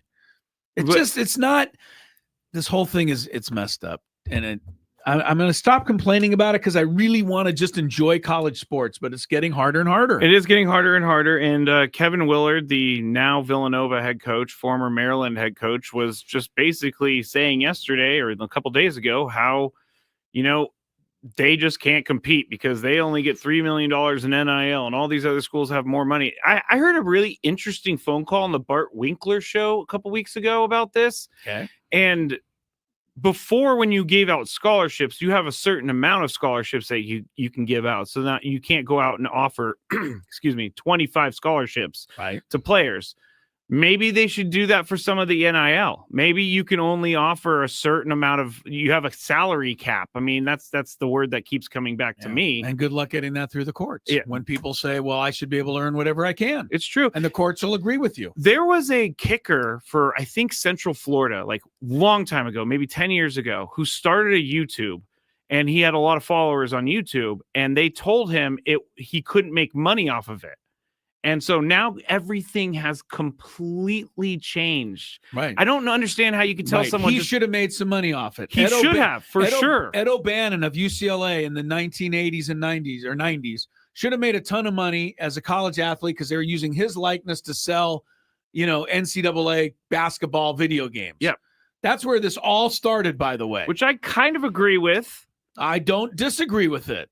But there's no way anybody thought it was going to lead to what has happened now. No, this thing got so out of control so fast that NCAA people didn't even know what happened. We may not sound happy right now, but it is the happy hour, and it is brought to you by our friends at GL Pools. The swimming pool experts are trusted by thousands of San Diegans since 2006. Baseball is back. So is swim season. Call now. Mention the word radio for a free month of pool service. That's a good deal right here, right? GL Pools. Get in touch with these guys. GL Pools. Say radio, and you get a month of free pool service. That's I think I'm going to start deal. swimming more in the summer. because it's low impact on the joints. Swimming is, you love when I use George Carlin stuff, but oh yeah, here we go. Swimming is not a sport. Swimming is a way to keep from drowning. Okay, that's a little funny. It's pretty funny. That is kind of funny. All right, the Scraby segment of today is next. Who knows where he'll take us for the final segment of the show? Ahead of Sam Levitt's Padre pregame show. Sure. La Jolla is trying to do something to the city of San Diego. They're trying to secede from the union, are they not? Thanks for giving away the story, but yes. Well, you have to explain what that means when we come back after traffic on Gwynn and Chris. From the 855, get Ross. Ecom, Bakadaku on the same team, Robin, Morg on the same team. Ecom and Morg are fighting on the left side. And now Morg is down to 1 stock, Ecom down to 1 stock. Bakadaku has 3 stocks. But Farrell needs to win this one to stay alive.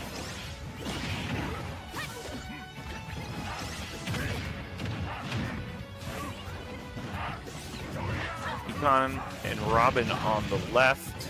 Morgan Bakadaku on the right. Morgan Ecom only have 1 stock. Bakadaku, Robin have 2 stocks.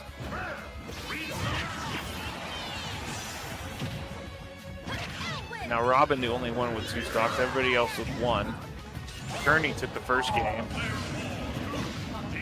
And now it's 2-on-1.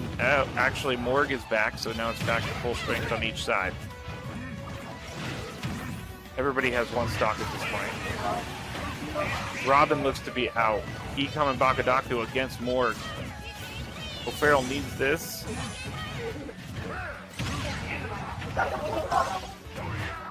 Morg hanging on. Bakadaku, Ecom both with 1 life. Morg.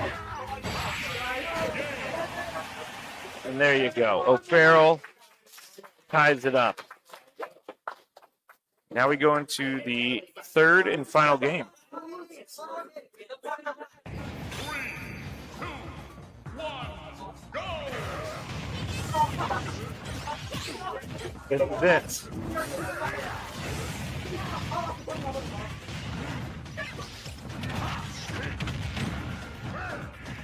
Each team, O'Farrell and Kearney, have won a game so far in the championship round. Loser comes in second. Winner wins it all. Bakadaku and Robin on the left, Morg and Ecom on the right, both floating. Ecom goes down. Everybody with 3 stocks except for Ecom, who has 2 stocks.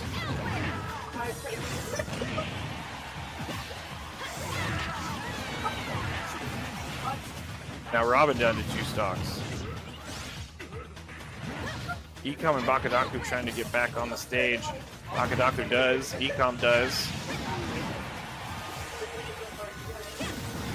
Again, this is the 3rd game of the championship round. Morg has 3 stocks, everybody else has 2. Stephanie says, let's go. Robin and Bakadaku are battling on the left. Everybody with 2 stocks now. Even as it can get in the 3rd game of the final match, final round.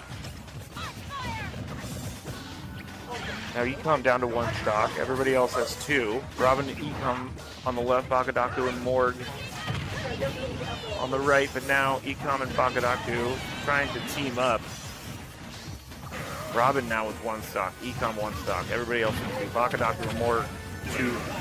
Ecom, no stocks. But we'll be back. Bakadaku and Ecom down to their last stock. Morgan, Robin have control right now. Ecom and Bakadaku O'Farrell. Morgan, Robin from Kearney.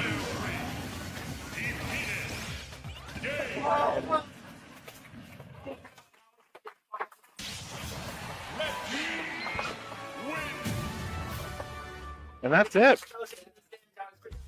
Kearney High School takes it in 3 games. So let me just figure this out just to make sure I have everything. But I believe the tournament is now over, and Kearney High School has won it all. O'Farrell has come in second, and E3 Civic High School takes home 3rd place. So thanks to everybody for watching on the stream. Ecom, Bakadaku on the same team, Robin, Morg on the same team. Ecom and Morg are fighting on the left side. And now Morg is down to 1 stock, Ecom down to 1 stock. Bakadaku has 3 stocks. But Farrell needs to win this one to stay alive.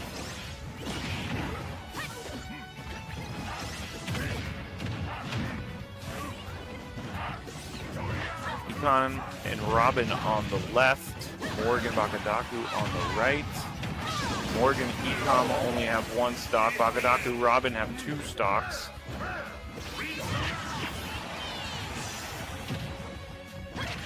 Now Robin the only one with 2 stocks. Everybody else with 1. Kearney took the first game. And now it's 2-on-1. Actually, Morg is back, so now it's back to full strength on each side. Everybody has 1 stock at this point. Robin looks to be out. Ecom and Bakadaku against Morg. O'Farrell needs this.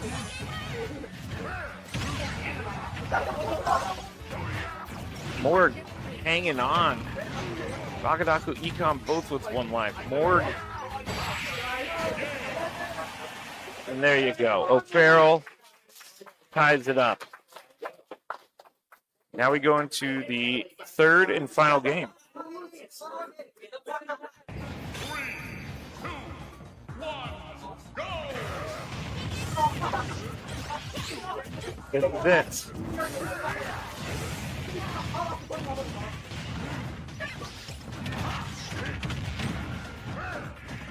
Each team, O'Farrell and Kearney, have won a game so far in the championship round. Loser comes in second. Winner wins it all.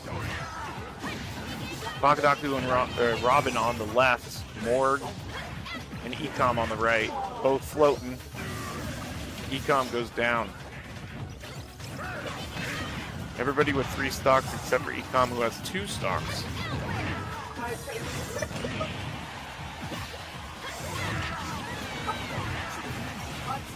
Now Robin down to 2 stocks. Ecom and Bakadaku trying to get back on the stage. Bakadaku does, Ecom does. Again, this is the 3rd game of the championship round. Morg has 3 stocks, everybody else has 2. Stephanie says... All right, against my better judgment, yesterday, Scraby asked if he could have the final segment of the show since he doesn't get a Chronicles on Padre Game Day. It's very true. And as I said, I asked myself, and I stupidly said, "Yeah, go ahead, Scrabe." Why do you stupidly say take a segment?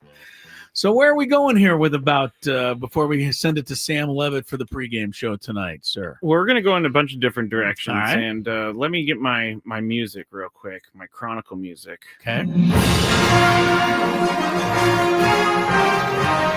Wow. There's my Chronicle music.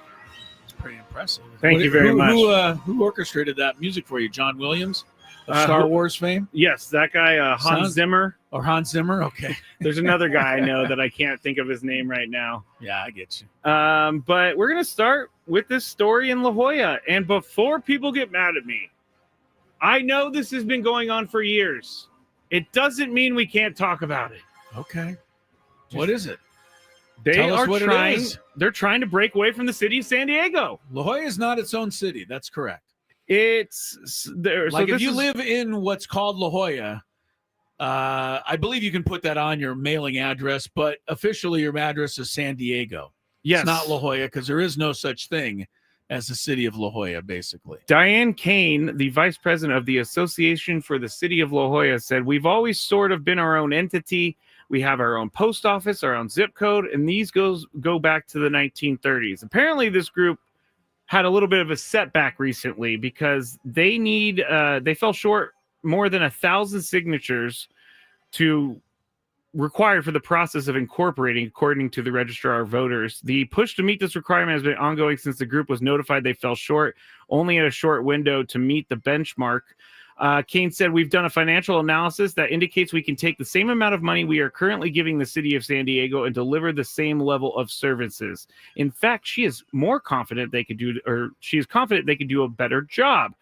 We think we could do a better job delivering services here for the community if we had a smaller entity that can be a little nimbler and a little more efficient than working through the city of San Diego. Okay. So basically, they're trying to get this done. They didn't get enough signatures, so it's not going to happen. The deadline to submit the necessary signatures was today. So I don't know if they've submitted or not. This news story has not indicated that. But if they get enough, I mean, I really don't even know how this actually works. Like how you secede from San Diego. And that means that they would have their own fire and police, right? Yep. They would have be responsible ambulance for all that services, stuff, I would think. Yeah, library, street repair. Yeah, right. Schools. If there's a pothole on Prospect Avenue there, La Jolla have to pay for it to fix it. Sure, I would think. Do we think the only reason they want to do this is because they're a bunch of rich people? You would think that. I mean, it's not like Escondido's trying to secede from the county of San Diego. I don't really know where you're going with this, but this is a Scraby Chronicle type thing. To me, if La Jolla wants to go out on its own, it's quite all right with me. But I don't know that it's that easy to do, and apparently it's not. Apparently, you can't just want to do this and then you automatically do it. If the group if that was the case, La Jolla would have left long ago. If the group meets all the requirements to break away from the city of San Diego, the issue is going to be put before voters in a future election. Kane is all about this, obviously. She stressed it's a win-win situation for everyone. So I don't really know if it's a win-win situation for everyone, but that's what's going on in La Jolla. I'm not sure. Okay, that's cool. I think what you should do is add to this just as tad, and you should threaten that if La Jolla does become its own city, you will no longer visit. What do you think of that? What? I think you make a statement. If they leave us, then you don't. I don't ever go to La Jolla to begin with. Really? You don't feel like you're allowed in the city or the area? I don't want to go to the city. Why Have you don't ever you tried like driving down there? It is impossible with the traffic. I go to La Jolla quite often, actually. Enjoy it. Gonzo says we're going to see end of county maintained roads. I don't know if we'll see that, but then again, I feel comfortable in La Jolla as a Beverly Hills type person. You are very posh. It's kind of like returning. I'm bougie, as they like to say. Bougie. You're not. All right. Next story. This is something I really hate, Chris. What's that? The NFL is continuing to try to expand its global footprint, and now they are considering playing regular season games in Dubai or Abu Dhabi.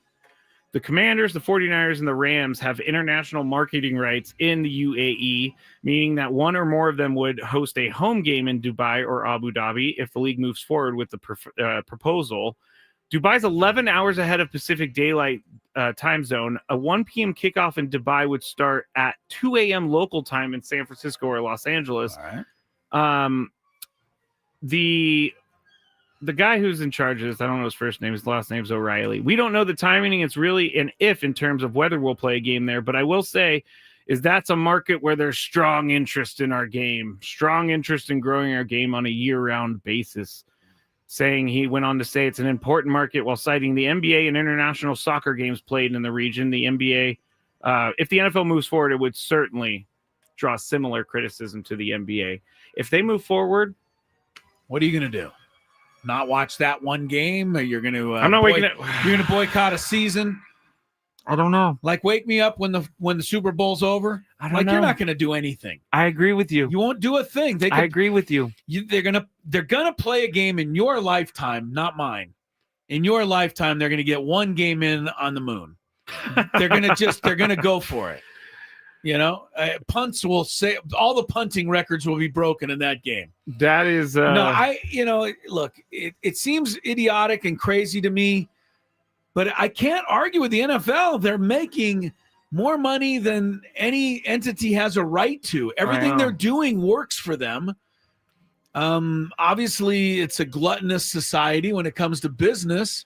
They're going to go for more and more and more and more. So last I checked, there's a lot of money in that oil based region of the world. I know there's a lot of money. Doesn't mean you need to go there. I don't even care about the expansion. It's when you're taking. But what does it bother you? You tune in to watch a game. What do you care where it's played? What do you care? You're not going to any of these games anyway. I've been to a London game before. All right. And So London what was is fine. your problem? My problem is that they are starting to turn their back on the American fan. They are not. Yes, they are. They're going to How play are a they game in doing that? Australia coming up soon. How are they doing that? The only people they're costing games are Jacksonville fans. No, because maybe once every 5 years they take a game away from the Falcons. Once every 5 years they take one away from the Dolphins or the Patriots. That doesn't inflict a whole lot of damage. That's not the even what only I'm talking team that about. goes overseas every year is Jacksonville. I'm not even talking about the teams. Well, what are you talking about? I'm talking about as a fan. They're telling me care. No, will you let me finish? Yes. Give me an answer to that question. What do I care? Yeah. When you're telling me that, I don't even really care if the Americans really even watch anymore because there's so much more money internationally that we're going to focus all of our marketing efforts on international growth instead of focusing on the customers that they already have. Do you need to be marketed to in terms of when the games are on or what channel they're on? You know all of this stuff already. What do you, I don't see how I will it not wake up affects at 2 any of a.m. us. to watch a Dubai game. You will said, not. All right, fine. I will not go to sleep till after it's over. How's that? Rod says, look, we have DVR. We have this stuff. We can watch the game whenever we want to. This is how it works now. If the game's on Apple TV, I wake up at 7 the next morning. I click, I stream it. I watch it at 7 in the morning whenever I want. Rod says, cool. Could be cool for USA fans to visit Australia. Hey, Rod, you could go to Australia today if you wanted to. Yeah, but there's no football game to see. Well, I don't care. I'm not going to Australia for a football game. I'm going to Australia to visit Australia. I don't understand why this is bothering you so much. You feel like you're you feel like you're being neglected. No. By the NFL. No. I know where this is going, and one day I'm going to be like, see, Chris, they don't care about American fans at all. They don't. First of all, when are we going to have? Who said they cared about me 5 years ago? Since when did the NFL? They didn't because they've been trying to do global expansion. But is it hurting them? I'm waiting. Wait, the NFL? Yeah. Is the fact that course not. Is the fact that they don't care about me, the fan? They took my team away from me in San Diego, or our owners plus that, whatever, hasn't decreased my interest at all. And even though a lot of San Diego people would tell you, I'm never watching the NFL. I hate that sport now. I hate the Chargers, the franchise, everything. Where are they all sitting on Sunday morning other than their couch watching Scott Hansen? Please.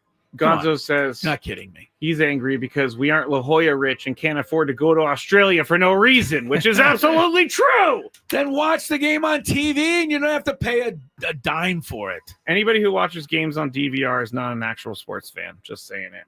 That was a direct shot at Chris. Direct. Who are you saying it from? Did you write? Is that your own opinion? Yeah, it's my own opinion. Okay. Because you're putting Scraby in a corner. I'm not trying to put you in a corner. I'm trying to get you to not worry about where they're playing the game so much. It's not. The thing that affects me is the fact that they came up with a new. I'll tell you what affects me. The 35-yard line? No, that doesn't. Here's what affects me. Is that after they moved the Charger game from that Sunday to Thursday, they now have decided that they can do that again and again and again. And guess what? You didn't go to the game because they did that. That affected me. Exactly. All right. Well, and we all agreed that was BS. It was Bush League, and I complained. But playing a game in Australia doesn't affect me, so I'm not going to complain about it. All right. We got to move on. Move. Because Kyle Hart is someone – he's part of a group that apparently Reddit has coined – The Lost Boys, not the movie The Lost Boys. All right. But in 2020, there were 24 pitchers in 2020 that made their debut, but during never, the COVID season. Yeah, but never appeared in another game after that season. Wow. So 24 players debuted, including Kyle Hart, never made another appearance again. So the only time they ever pitched in a game, there were no fans in the stands. Correct. They were pitching in front of cardboard cutouts. Yes, and Kyle Hart is the only one Whoever has come back. who's ever come back. And he said to AJ Cassavell, he said, it's been 5 years. You hear guys, maybe it's been 2 years, 3 years since they've been in the big leagues. But at 5 years, it's almost like, okay, those guys are gone. I'll give myself credit. I've worked really hard and had some success, but there were so many good people around me. I just wanted to pitch the best that I could, and whatever opportunities arose beyond that, I was going to be happy with. I really appreciate Kyle Hart's perspective on things, because he has done it all. Like you said earlier, he's been all over the country playing minor league baseball. He's been in Korea. I really appreciate his perspective. He's done everything he can to, realize his dream. And a lot of us, try that and never get to realize it. He made it last night. He got his first win after, I'll read him again: Newport, Salem, Greenville, Portland, Pawtucket, Portland, Worcester, Portland, Tacoma, Lehigh Valley, and finally Korea. Yeah. And now got his first big league win last night. Good for him. He also said this would probably be better than anything I imagined, especially at Petco and against Cleveland. I'm not the biggest Cleveland sports fan. Anytime you beat Cleveland is good as a Cincinnatian. I love this guy. Absolutely love it. And he likes your brand of Skyline chili. He does. He does. Yeah, you and him are like really. We didn't get into CD Lamb's celebration. They're not allowing celebrations. We'll get into it tomorrow or Thursday. All right, tomorrow it's a day game. Yes? Yes, So 1:10. Wednesday, 1:10. So you and I will be on after the game tomorrow, and we'll extend it an hour. Yes. So tomorrow, be with us after the Padres hopefully complete a sweep of the guards, and we'll be on till 7 tomorrow. So we'll look for you after the game tomorrow. Meantime, stay tuned. Sam Levitt's Padre pregame show. Then the Friars go for 6-0. Can Michael King deliver another win for I think he can. the home team? See you tomorrow. Bye.